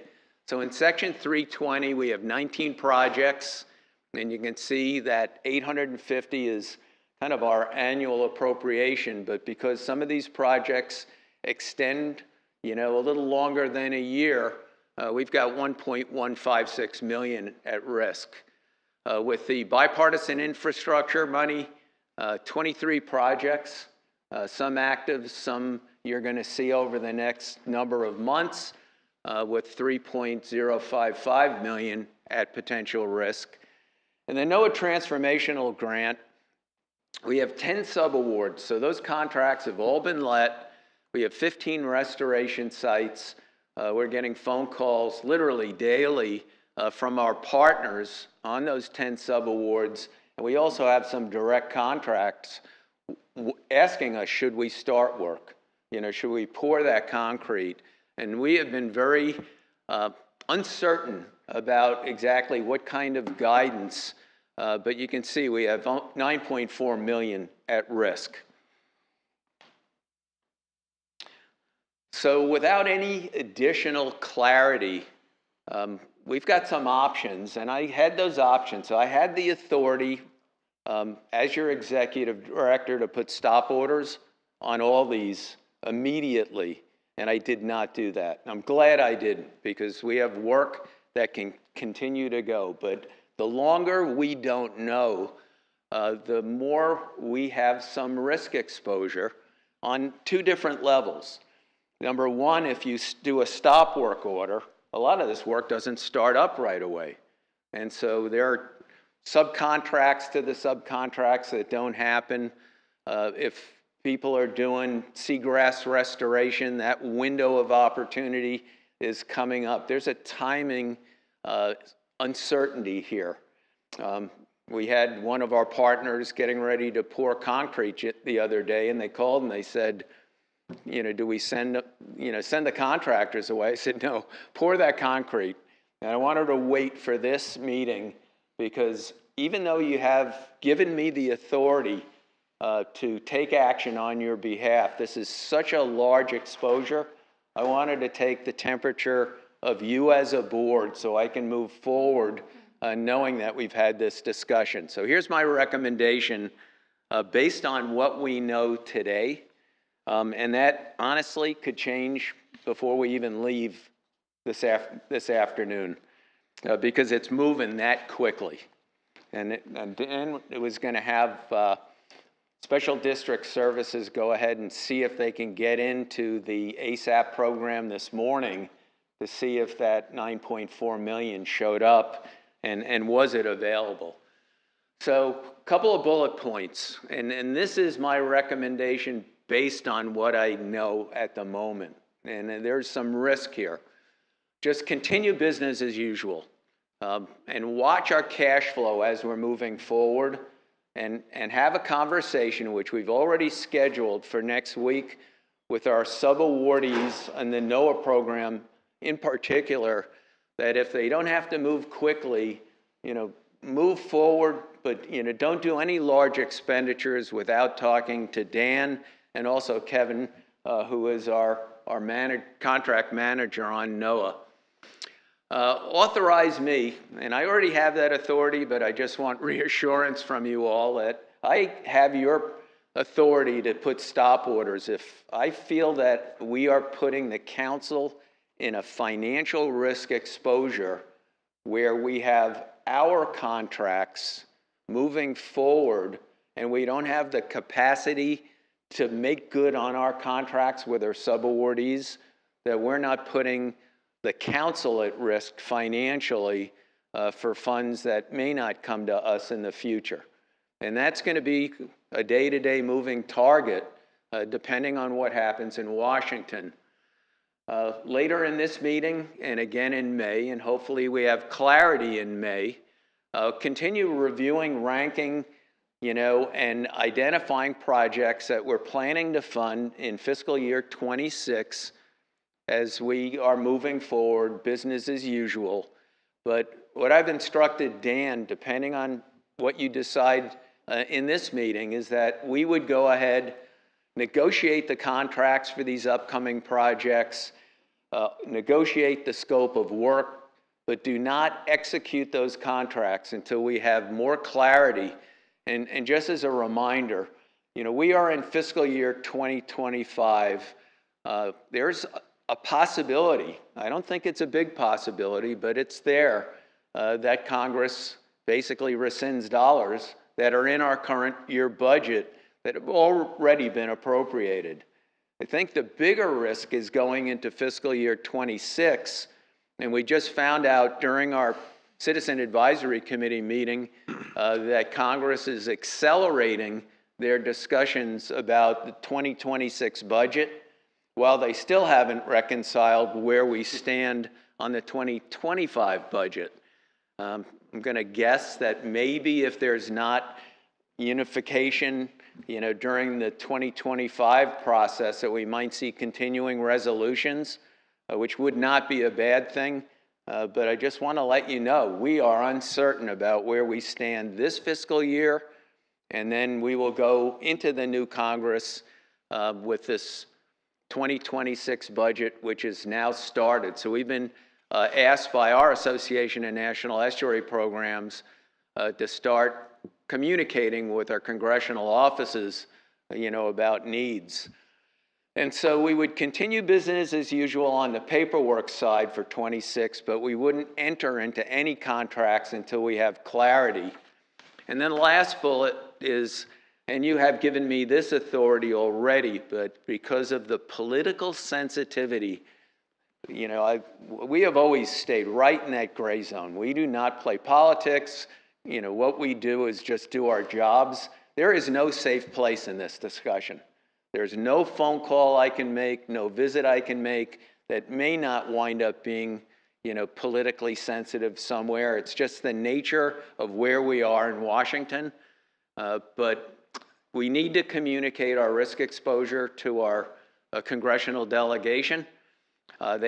Some of the offices are asking to know what our risk exposure is. And so my plan is, after this meeting, to schedule meetings up in Washington, make the walk around and at least show the factual implications, because we have a lot of projects. Dan's going to show you later. We've got over 50 projects ongoing right now. And some of that stop order is going to be every one of those that's federally funded. So I don't know that I need a motion on this, Mr. Chair. If you want to move in that direction, I don't think it would hurt, but I don't want to get out in front of you as my board of directors before having this discussion. So this is what I know at this moment, and we'll see where it moves forward. But we've never seen anything like this, nor has the nation, and this uncertainty that we have is being felt by every agency in the nation. What I am a little encouraged about is that we are seeing Senate confirmations, and so we do have a new administrator at the EPA. We do have a new administrator, Secretary of Interior, and as those leadership positions start to get filled at the agencies, then those administrative leaders hopefully will be giving instructions to their staffs and open up our ability to at least communicate with our funding agencies so we can get some information from the agency itself. We don't have a single paper document from either the EPA or NOAA on how to proceed. So I hate to say we're flying blind, but you also can't be flying based on what you hear in the media and the social media. And so it's a little difficult right now to understand our full risk exposure. So with that, Mr. Chair, I'm going to entertain your questions and discussion. Members, any questions for Dr. DeFries? I have my ideas on this that I'll start out with, and maybe it'll help you have any more questions with this. I think this is, a lot of this is what you said. I think it's a lot of just a transition in Washington, D.C. right now, a lot of, drawing the line, this is my ground, this kind of thing. I think you're exactly right with the new, appointees that are getting approved. Things should start to get into place because it'll be more fluid. I think a lot of this, with regards to what we're seeing with withholding of federal funds, is due to it is slightly political in some cases. Some cases it probably just needs to be called out. But I think you're looking at the buzzwords like agencies that probably had issues with DEI and things of that nature that are probably being looked at. I can't imagine that we're high on the list for a pausing of funds, because you said it, we're not political. We're doing really good things here. We don't have those issues with some of the political buzzwords that are out there right now. What I would recommend would be just to maybe give you because it's such a fluid, it can be a very fluid thing right now, is just to ask this board for a kind of an overall consensus. Do what you're doing, keep us informed. If something changes, let us know. But I don't know if you can give a motion on something that's constantly moving, that's in action right now. And some of my other commissioners may have an idea, but that's kind of where I'm at on this right now. Is you're doing a great job. I think what you said is spot on. I think that's what we need to do, and maybe just a consensus from each member instead of a motion, just to say, let's keep business as usual, just doing what you're doing, keep checking on it, use your authority if you have to, but keep us informed, let us know, send us an email, give us a call, if something big happens, tomorrow or an hour from now, and just let us know what's going on. Those are just my thoughts right now. I don't think. And Mr. Chair, that's really all I need. Yeah. Back in, I think it was August, we go through what you allow me to do, that window of legislative, activity. And the reason we do that is I have your broad, guidance going into a legislative session. And so that did cover this, but we've never seen anything to this scale. And just for the record, we've had amazing bipartisan support in Congress. You'll remember back in April, and this is happening now for the fiscal year 26. What'll happen over the next couple of weeks is that the leadership and members will start to move what they call Dear Colleague letters. And those letters for the National Estuary Program, both in the House and the Senate, get strong support. Last year we had 88 House members sign the Dear Colleague letter, not just supporting the National Estuary Program, but also requesting more money than we were getting. In fact, they were asking, rather than the $850,000, for $1 million for each NEP. And on the Senate side, 21 senators, and these were both letters that had bipartisan support. So I'm hoping that individual bipartisan support carries through this moment of transition. I'm hoping. I don't know that's the case, but there's no question that we have had really good congressional support, and that's really part of the communication. As I go up to Washington and make the phone calls, is to just remind our elected officials up there how important this work is and how we're getting the job done. And really all I wanted to do is not have something. We've got 13.6, is it, Dan, million total at risk. I didn't want to make this decision without having you all kind of give me your just general blessing to move forward. Members, any questions or ideas on the consensus?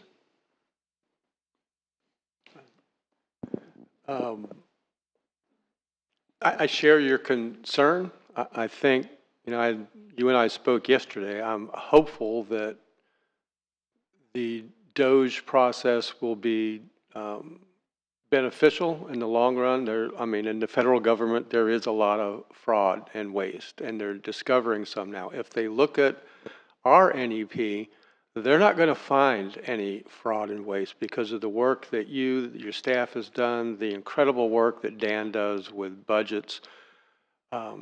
What concerns me is I don't know what they'll find in the other, is there 38 other NEPs? 27, we're the 28th.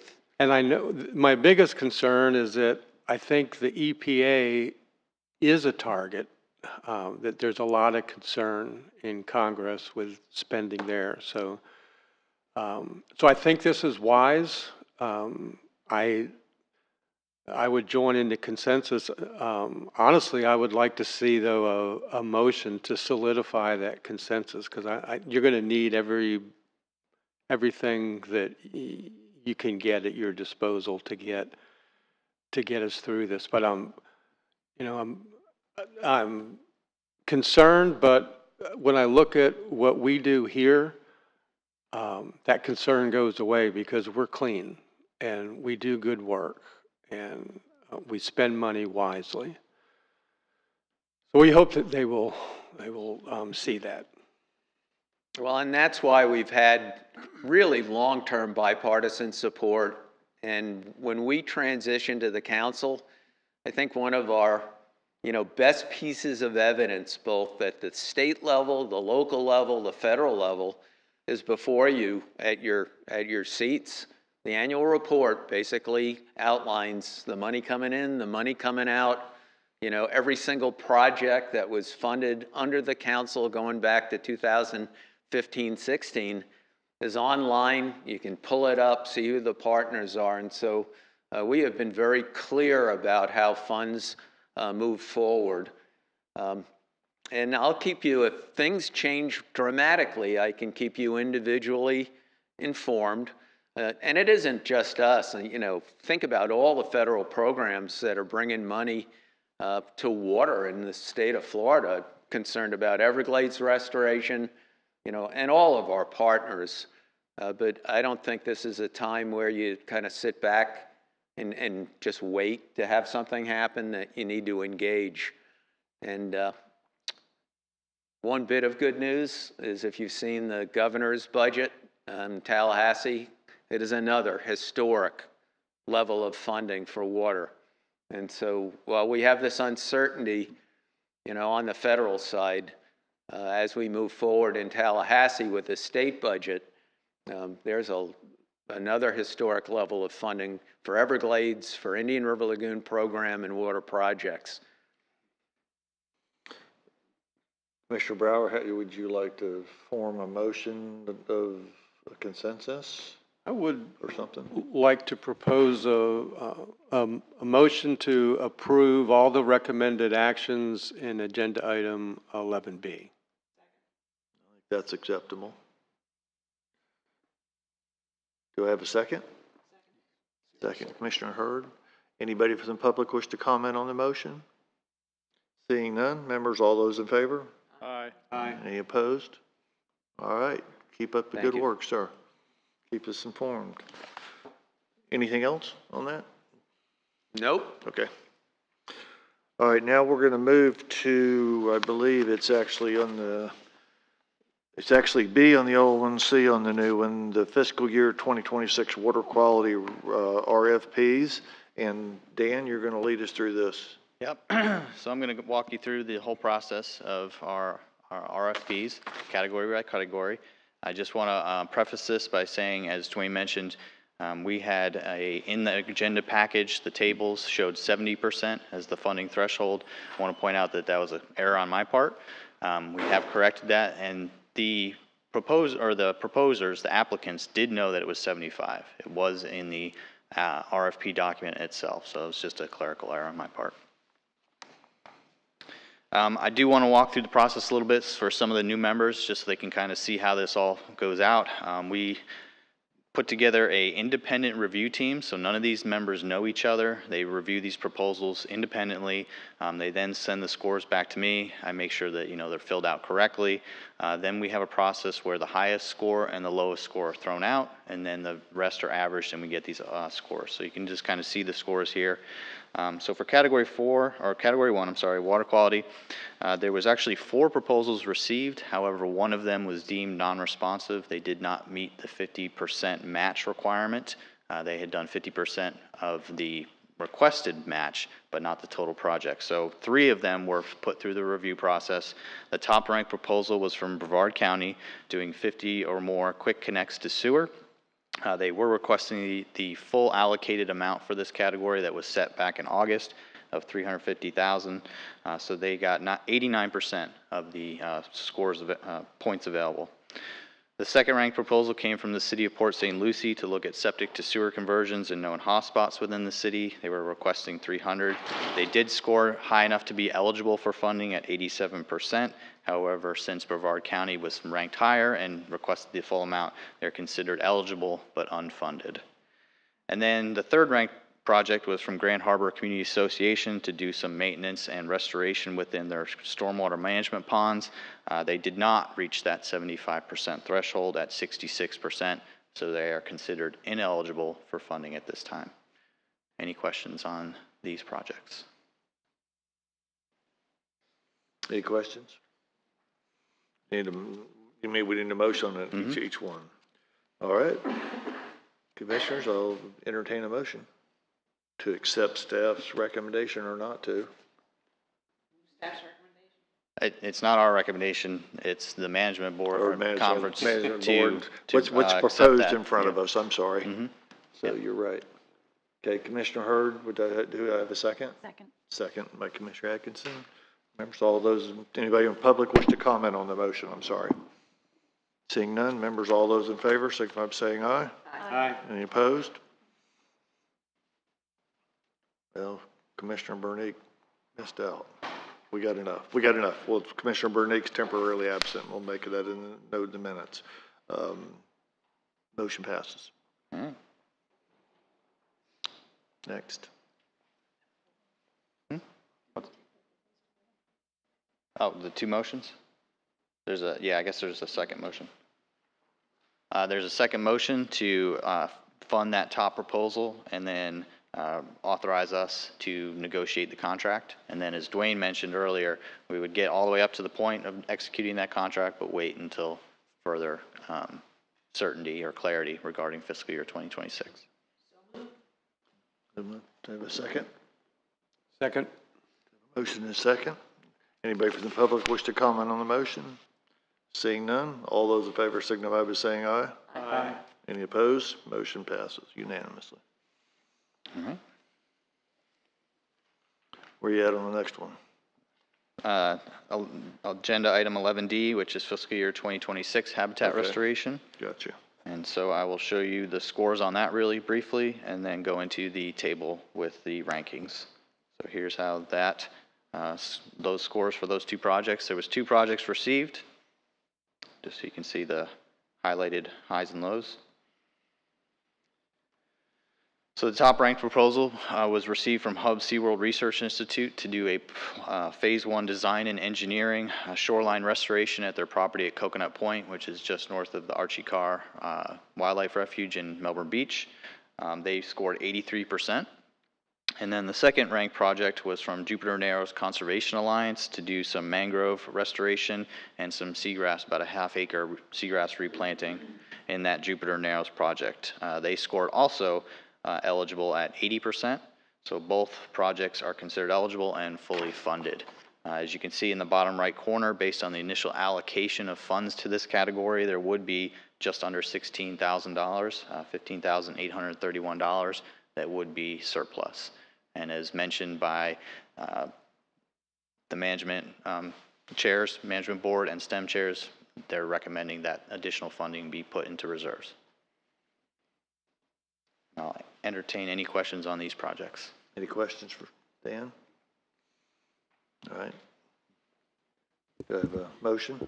Move approval of the Hub's SeaWorld and Jupiter Narrows habitat restoration projects. Do I have a second? I have a motion by Commissioner Hurd, second by Commissioner Atkinson. Anybody from the public wish to comment? Seeing none, all those in favor? Aye. Any opposed? Motion passes unanimously. And then there's another motion to do the contract negotiation. Need a motion to do the contract. So moved. So moved. Second by Commissioner Atkinson. All right, motion and a second. Anybody from the public wish to comment? Seeing none, all those in favor signify by saying aye. Aye. Aye. Any opposed? Motion passes unanimously. All right. The next category was our fiscal year 2026 community-based restoration. There were 2 proposals received also in this category, and I will show you the scores for that as well.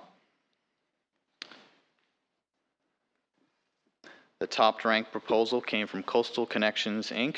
To do a phase 2 or part 2 of their monofilament recycling across the county.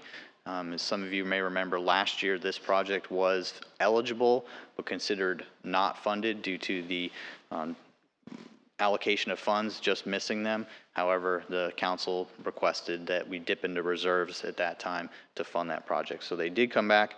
They were the highest ranked with a score of 86%.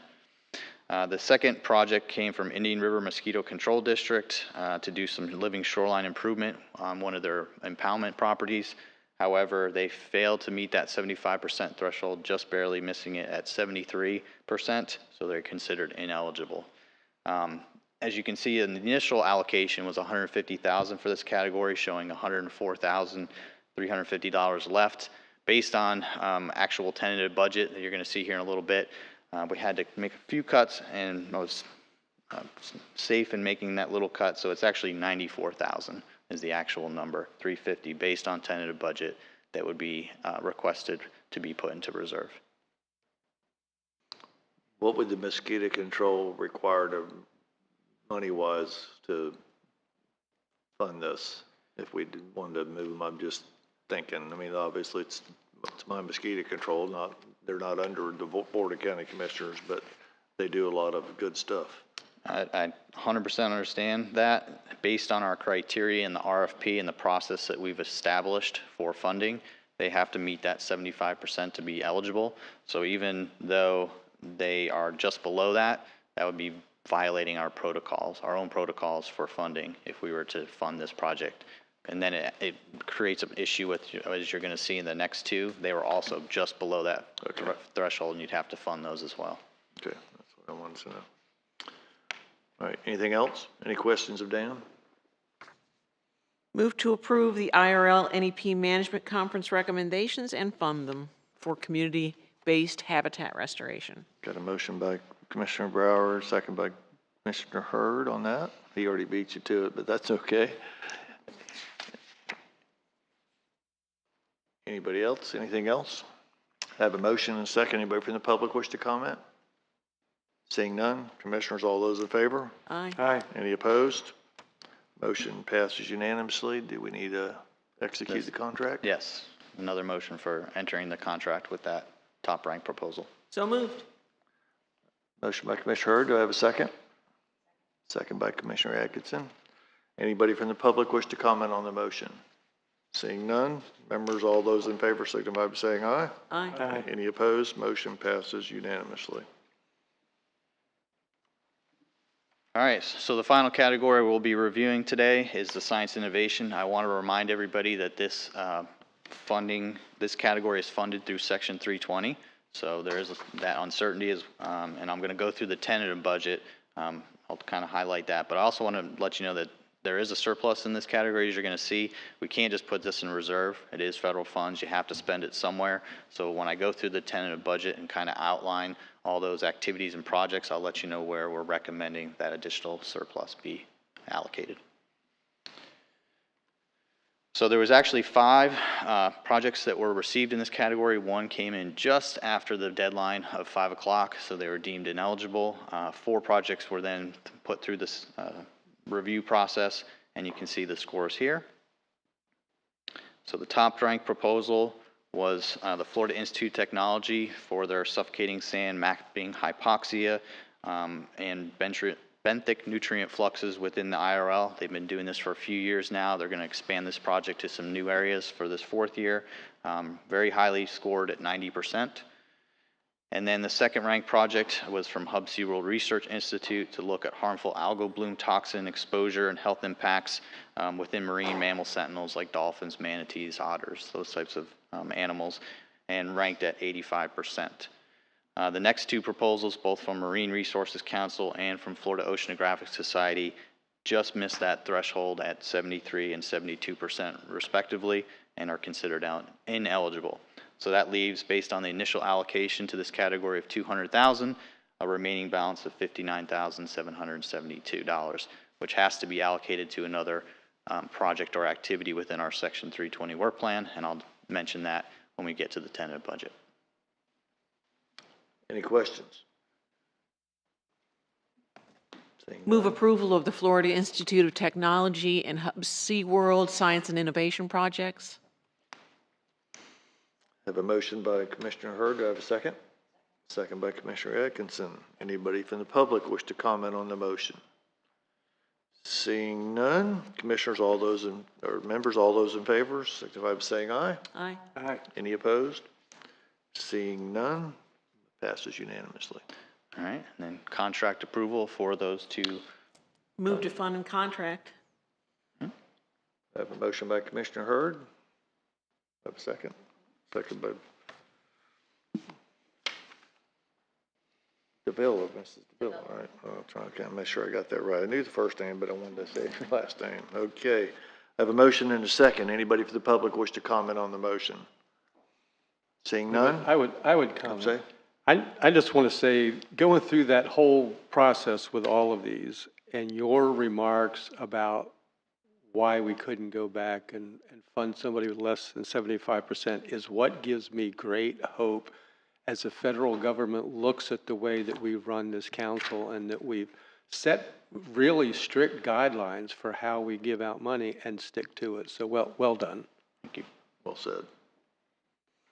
Commissioners, all those in favor? Aye. Aye. Any opposed? Passes unanimously. All right, next is our fiscal year 2026 tentative budget, and I'll walk through this in a little bit in depth because then it'll make the next 2 agenda items really easy to go through since I'll have gone through that detail already. I want to also preface this by letting you know that the Section 320 revenue is uncertain. There is no appropriation at this time, so it's just a estimation, assuming that it's just going to stay the same flat number that we have this current year. Also, this does not look at any of the ongoing or other projects that are coming from prior fiscal years. That reconciliation will be done once the fiscal audit for our last year is done, and we can bring all those projects forward. So probably in the May timeframe for final budget, you'll see all that addition. So this is just to get us to a zero balanced budget. When we look at our federal Section 320 revenue, assuming it stays the same, it's at $850,000. We have our final year of that supplemental bill at $909,800. We have our license plate revenue that comes from the 3 counties. We actually collect all 6, but 3 counties, St. Lucie, Martin, and Palm Beach, go to South Florida Water Management District for administration. So this is the revenue just for Brevard, Volusia, and Indian River counties. We have our interlocal agreement member contributions at $1.5 million, and then based on our NOAA Transformational Habitat Year 2 work plan, the expenditures of $2,484,000. If reimbursed, it would be the exact same amount. When we look at other expenditures, that's the main line item within this budget. It's really kind of 5 buckets, and the first one is kind of what we just went over. So our strategic program, which includes that water quality restoration RFP, our habitat restoration RFP, the community-based restoration RFP. It does also include small grants, which you're going to see come back in May. It's currently open and will be closed on March 14th. We also have our technical support of conferences and workshops like the RIL Symposium, which is next week, the Shore Symposium, which is in April, and some other things like youth-driven cinema. We also have our technical support with USF, that 3rd year of that contract. And so that rounds out the strategic program. When you look at our EPA Section 320 work plan, and this is where that surplus funding would be mentioned, and I'll mention that in a second, The first one is those science and innovation RFP projects that you just approved. We have our communication support. This includes web, graphic, podcasts, video, social media, printing, so includes the annual report and the calendar. All that would be in that line item. This is where we're recommending that additional surplus from the science and innovation RFP go to, as well as potentially travel if need be. We also have our biodiversity inventory. That's a long-term contract with the Smithsonian. We have our 3 atmospheric deposition monitoring stations, long-term contract with WSP. Our community engagement coordinator salary comes out of Section 320. We have 2 long-term contracts for harmful algal bloom monitoring with UF and FAU. And then part of that work plan is mandatory travel to the 2 tech transfers. The Federal Infrastructure Investment Jobs All Work Plan 918-800 is just kind of 2 main buckets right now. When we get back to the May meeting, you'll have a better idea of what those priority communities restoration projects are going to look like. That RFP is open right now. We'll also close March 14th, and we'll bring those projects back to you in May. And then our long-term commitment to the Seagrass Nursery Network at $100,000 per nursery. When we look at the NOAA Transformational Habitat Work Plan, I broke this down just into federal object class categories. There's way too much to kind of list out here in this detail. The personnel is our project manager's salary as well as a percentage of all staff salary. Our contractual is 3 subcontractors to do videos, as-built, and socioeconomic data. And the big one is that other. That's all the subaward contracts that Dwayne mentioned in his financial roll-up. So all of those 10 subawardees is that $2.1 million you see there. And then the last bucket is really just unencumbered revenue that hasn't been assigned to any other line item within this tentative budget at just under $8,400. When we look at salaries and benefits, that's salaries for all the staff as well as the fringe rate.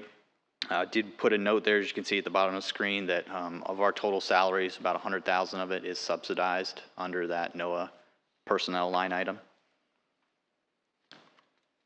There's no changes to facility expenses from last year, so that's a flat, no change. Administrative costs, we actually cut a little bit here from last year, so printing, since we do so much of it in that Section 320 work plan, was able to make a little cut there. And then in administrative services, we've always budgeted over on legal due to a potential for any kind of litigation. We've always been so transparent, never had any issues.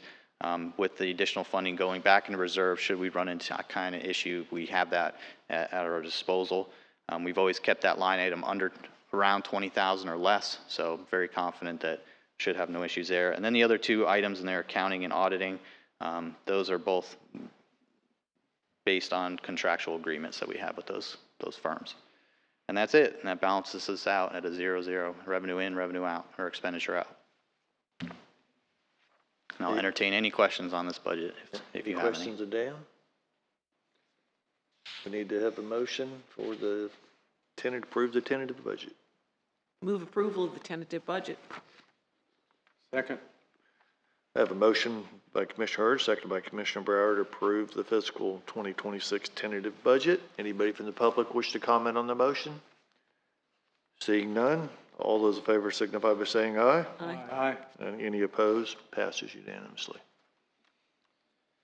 All right, since I went over the budget in such detail, you can see what all those work plan activities were for the Section 320. And so this is just asking us to authorize to develop and submit that work plan before that June 1st. As Dwayne mentioned, the earlier you get it in, the earlier you're in the queue and the sooner we can get that award issued to us. So that's all we're asking here.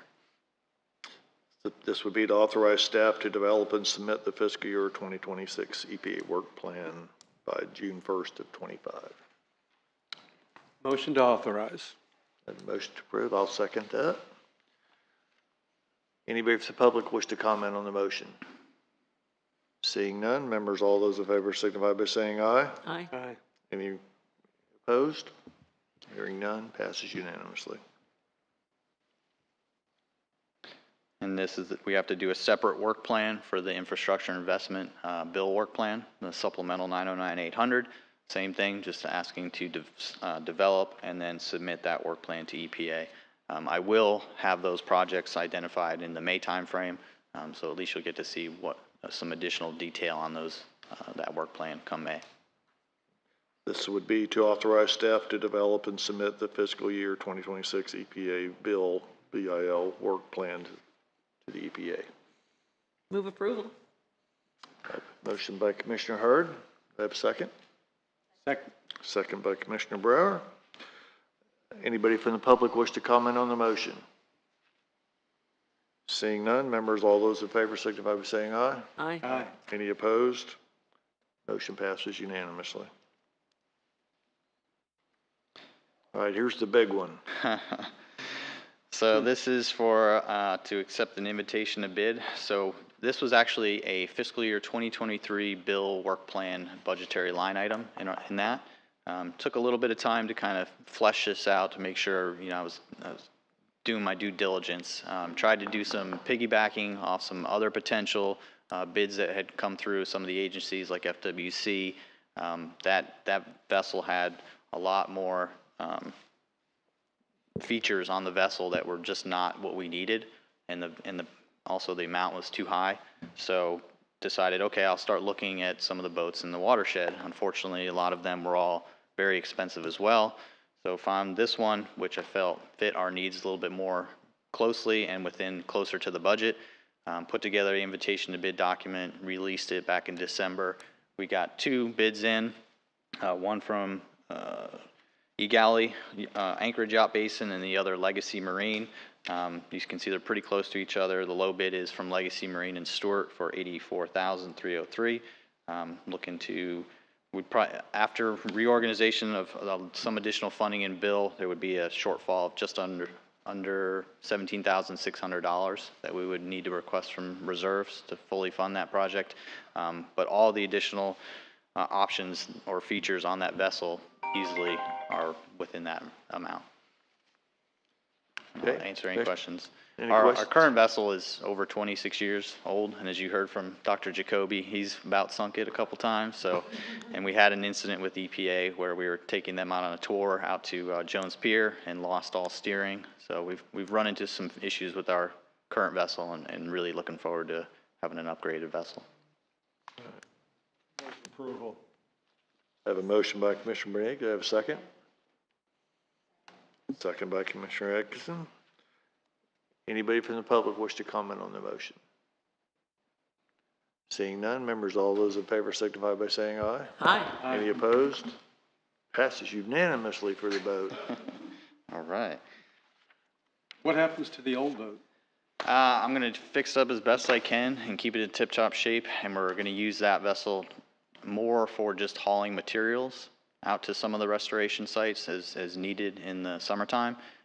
This newer vessel will be more of a people mover to restoration projects, as well as being able to facilitate these types of visits from, congressional people or agency folks who want to go tour some sites or that sort of thing. So we'll still try to use as much as we can, but it's to the point where it's unsafe to have a lot of people on it.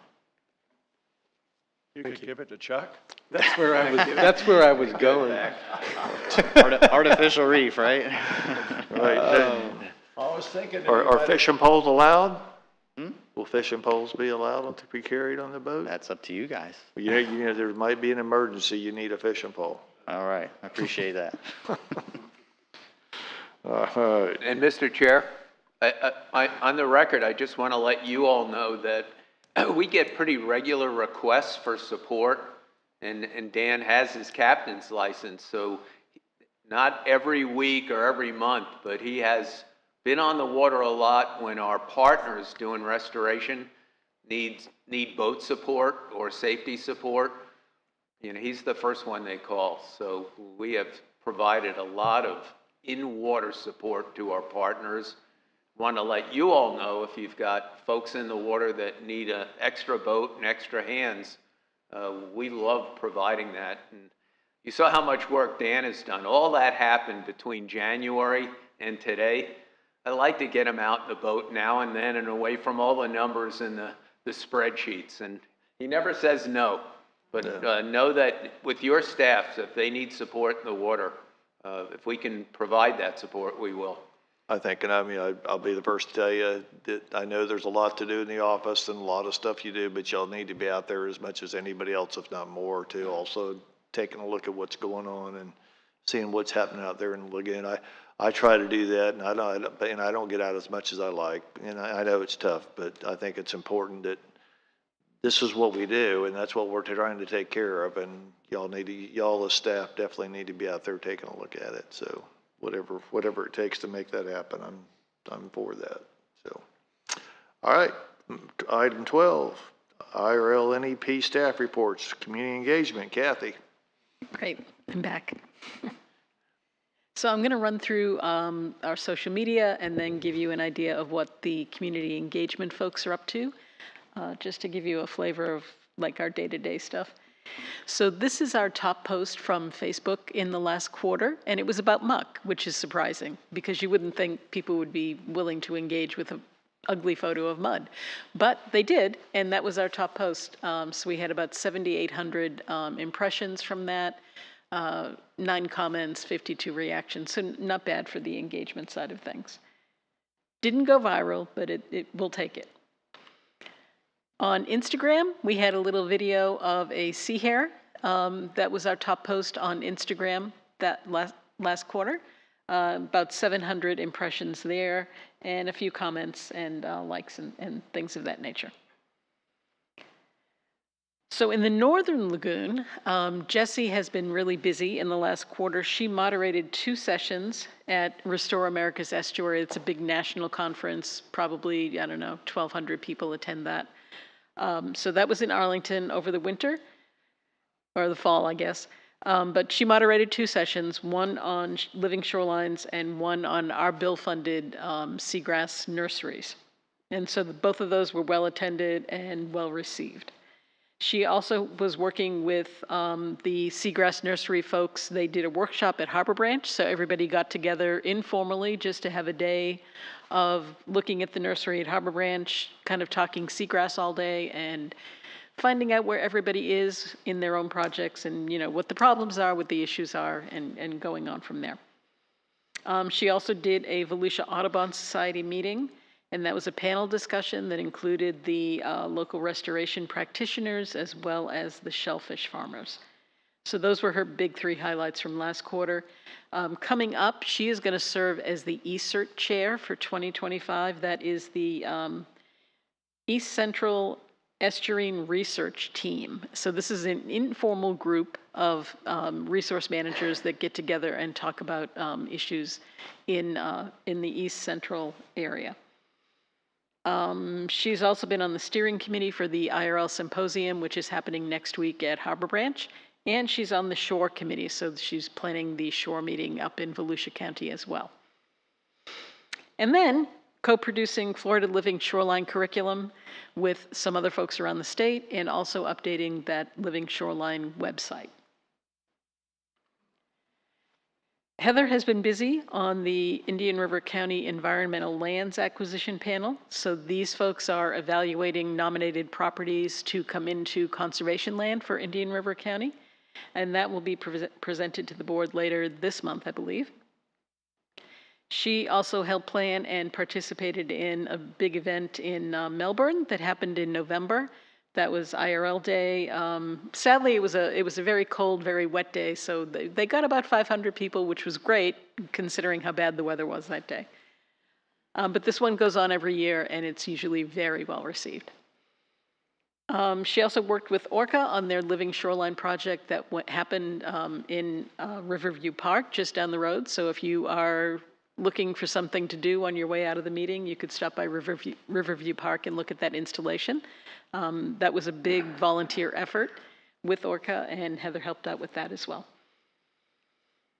In Q2, she had 3 presentations at the Space Coast Birding and Wildlife Festival happening in Titusville. And then next week on Wednesday, we have our Envirothon. So we have one of the regional Envirothons for 5 counties.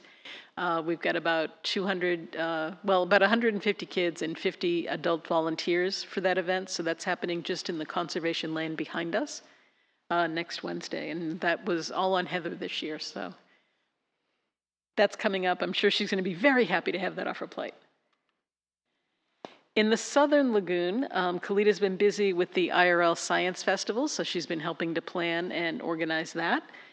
She has also been working with the Oxbow Eco Center on their All Oxbow Paddle, which are kayaking excursions for folks. They are guided, so she's been working with them to flesh that all out.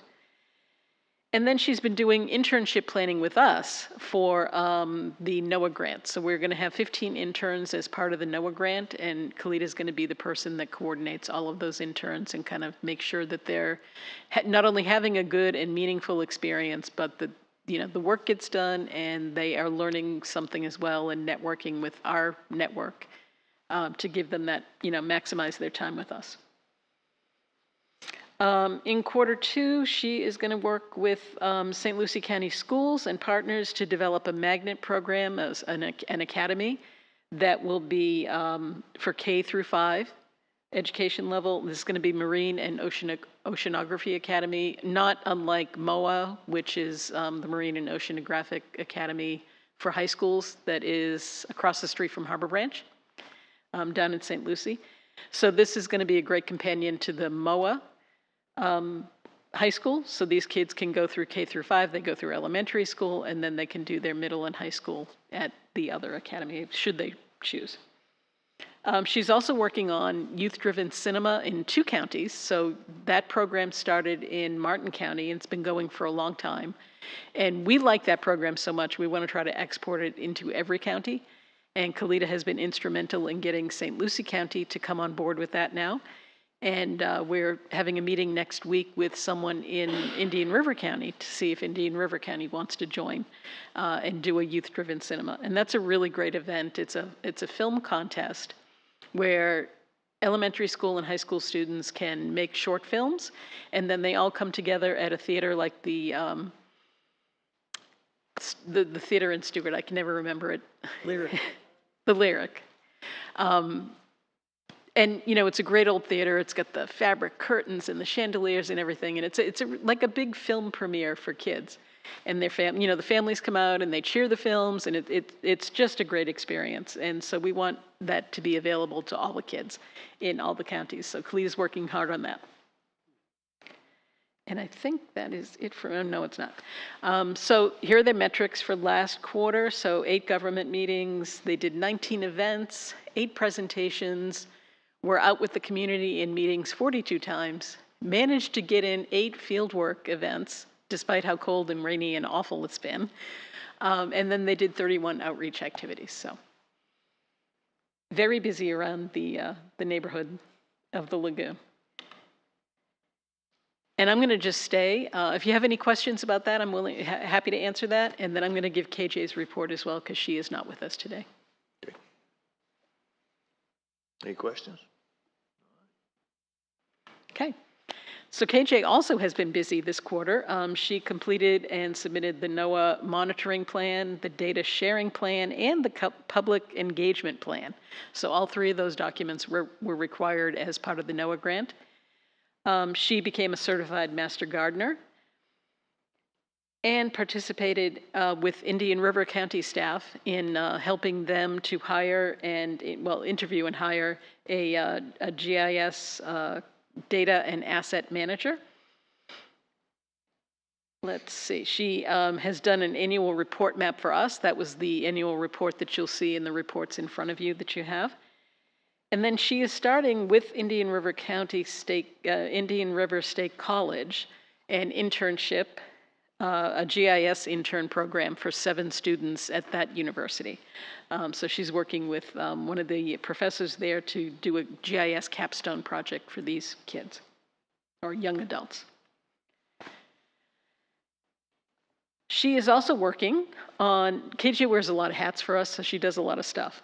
One of the things we have her doing is building a digital access to our boater's guide. So we had a boater's guide done a couple of years ago, and we had been going back and forth about whether to print it or not. We decided not to put it in paper because most people don't use boating maps anymore like that. That it's all on your phone or it's all on instrumentation in your boat.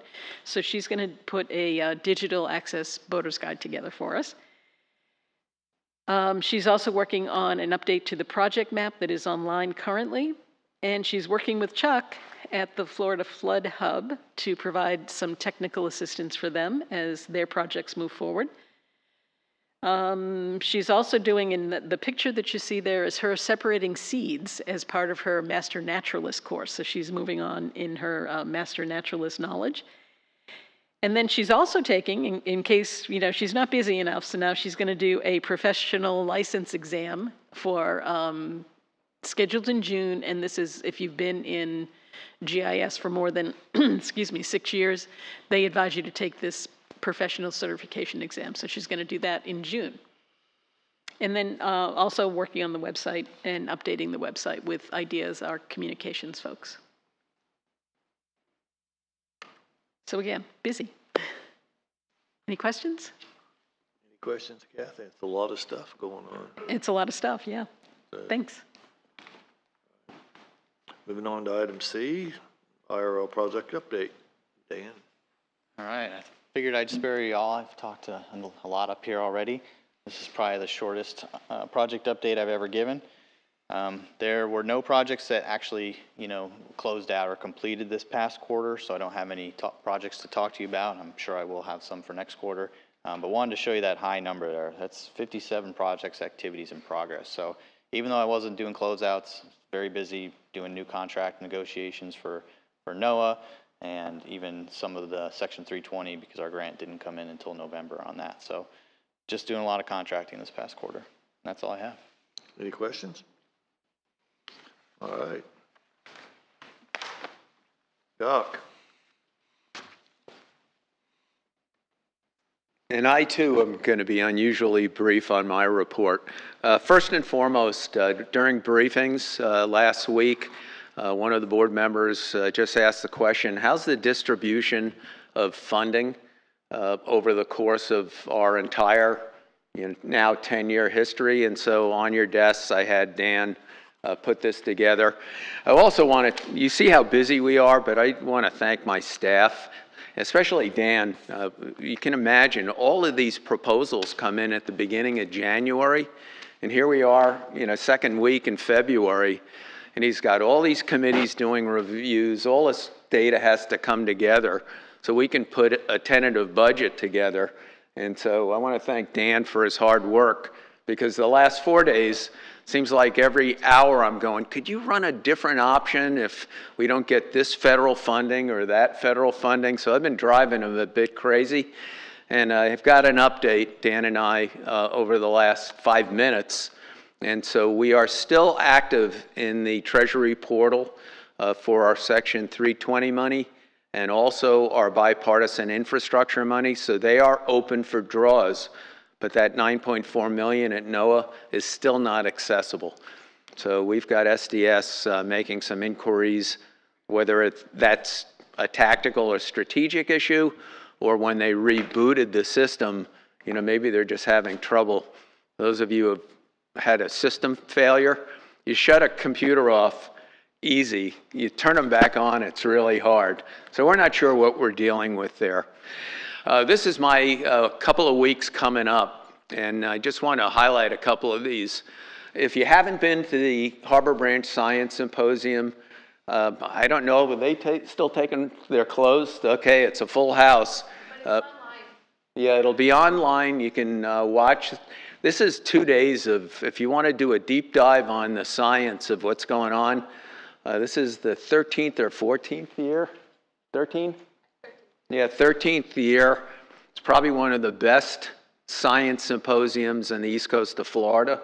And anybody who's doing research is in the room, including lots of students. So it's a really good event. I've got an invitation next week to talk to the Treasure Coast Builders Association, who particularly wanted to hear about economics in the Indian River Lagoon. So I'm really excited about that. Those of you who know me, I like looking at the economic value, but also the technology side. We'll be in St. Pete on February 25th for the Governor's Harmful Algal Bloom Task Force. And then Washington, D.C., I'll be up for Coast Week unless I have to go sooner because of the current financing situation. And then end of March, we have Florida Oceans Day and the Florida Ocean Alliance Board, which will also be walkarounds. And that's all I really have, other than I wanted to report, we have had a lot of interaction over the last year with our friends at Space Florida. Big discussions about possible new wastewater treatment plant, the incredible growth that's happening at the Kennedy Space Center complex. And I just on the record want to thank the leadership at Space Florida. We've got a really good working relationship. We're meeting monthly, but also both Space Florida and NASA are now really actively engaged in our management conference meetings. And that wasn't something that was historic. We've generated those relationships, and there's no question that's going to be one of the biggest growth drivers, especially in Brevard, Southern Volusia. It seems like every time I'm up there, there's more buildings going up.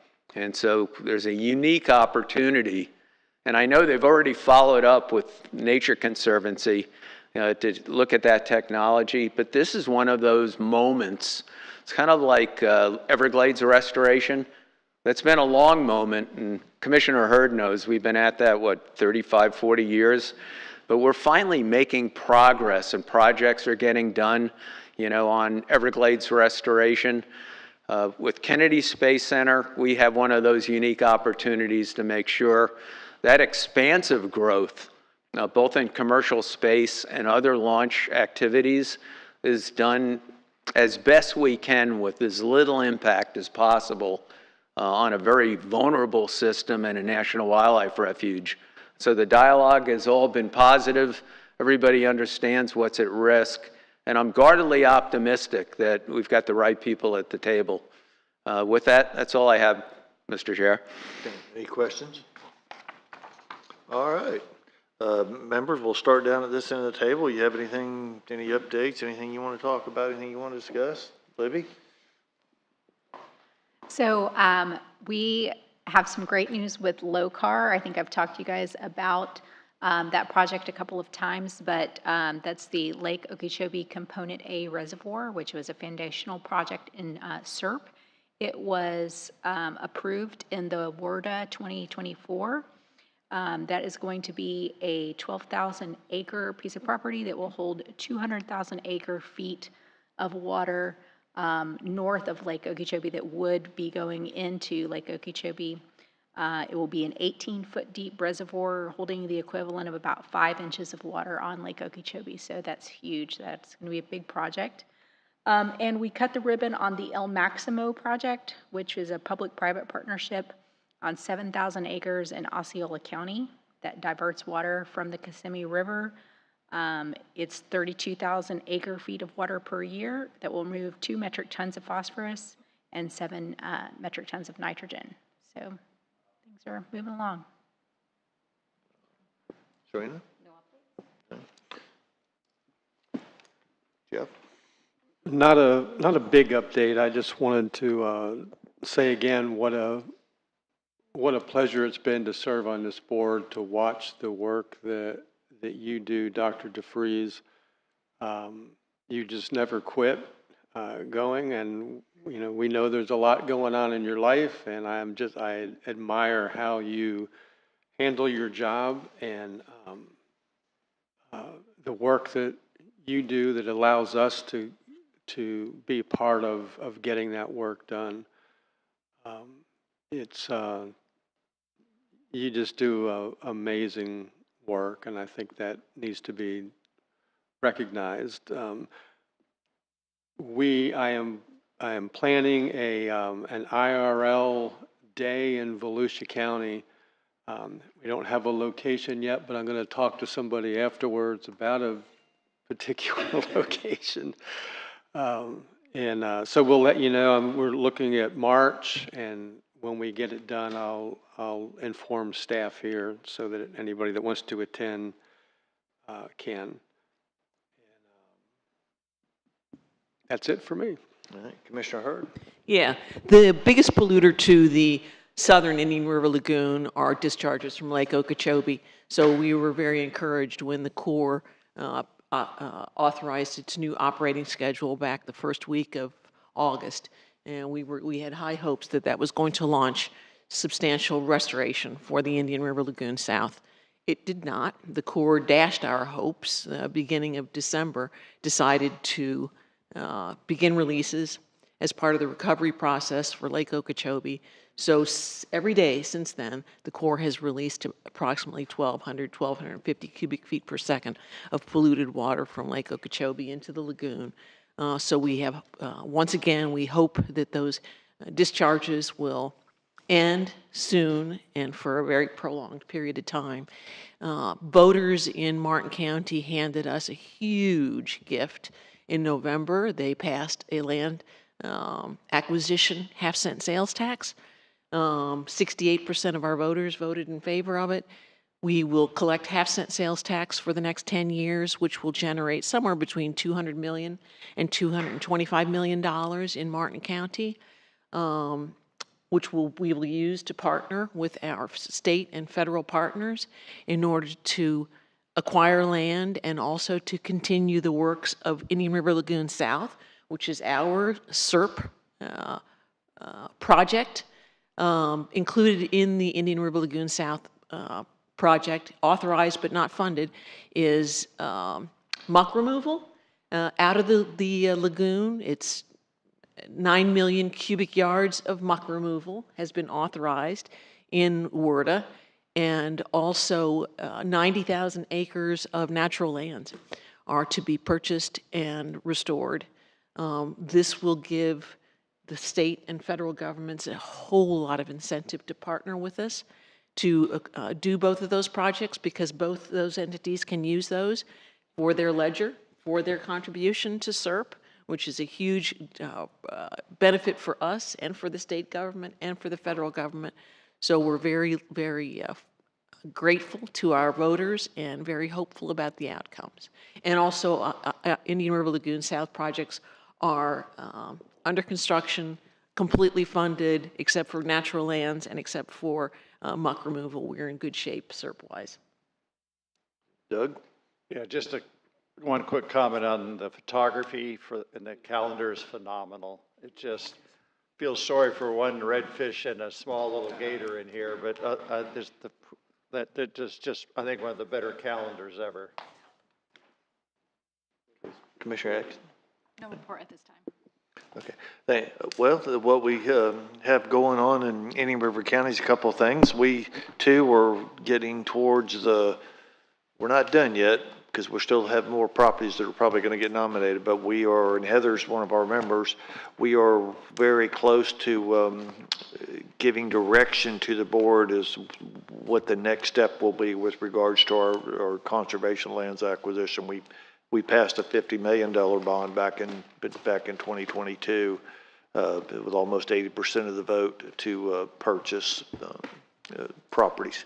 And our committee has done a great job. We have numerous amounts of properties that we're going to peruse and look over. As the Board of County Commissioners, the committee's already done it, and they've already given their rankings, so it should be quite interesting how this next month or so goes as we proceed through that. And we also are taking more nominations, so others will be come in and they'll be ranked accordingly, and hopefully we can make a deal with the landowner, and we can leverage some of our money with state and federal funds in Florida Wildlife Corridor and things of that nature to purchase the land. So we hope we could turn $50 million into maybe $100 million or so to do this. So we're looking forward to that. A lot of good things going on. Melissa Meisberg, our lagoon specialist, is here all the time, and she serves on one of our committees with this, and a lot of good things going on with that we have that we're doing up in Indian River County. But I do want to remind everybody, Beth Powell said it earlier, on Friday, February 28th at 3:00 p.m. at Jones Pier. And if you've never been to Indian River County or been there but never been to Jones Pier, I recommend that you go. It's a fabulous project that was done by the county and by the state and by many others that were involved in it. And it's just a fabulous place. And Dr. DeFries is going to be honored on that day by one of our civic groups in River County, the Clean Water Coalition, and others. So 3 o'clock on February 28th at Jones Pier. So that's all I have. Anybody else? Anything good? Doc?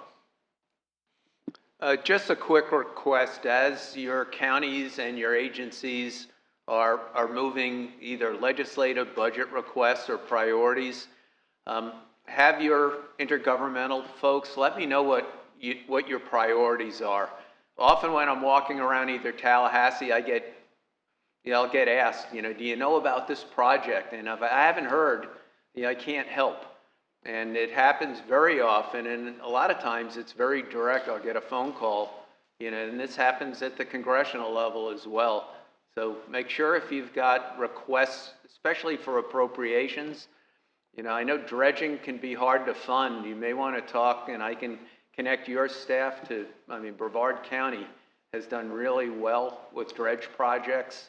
The new science is really strong on the net benefit and reduction in nutrient loads. And so let me know if you want that connect, and we'll make sure that happens. But yeah, keep me in the loop so I can help you when I'm walking around. Just for the record, we do not lobby, but we can provide technical information and support when asked. That's all I have. All right, thanks.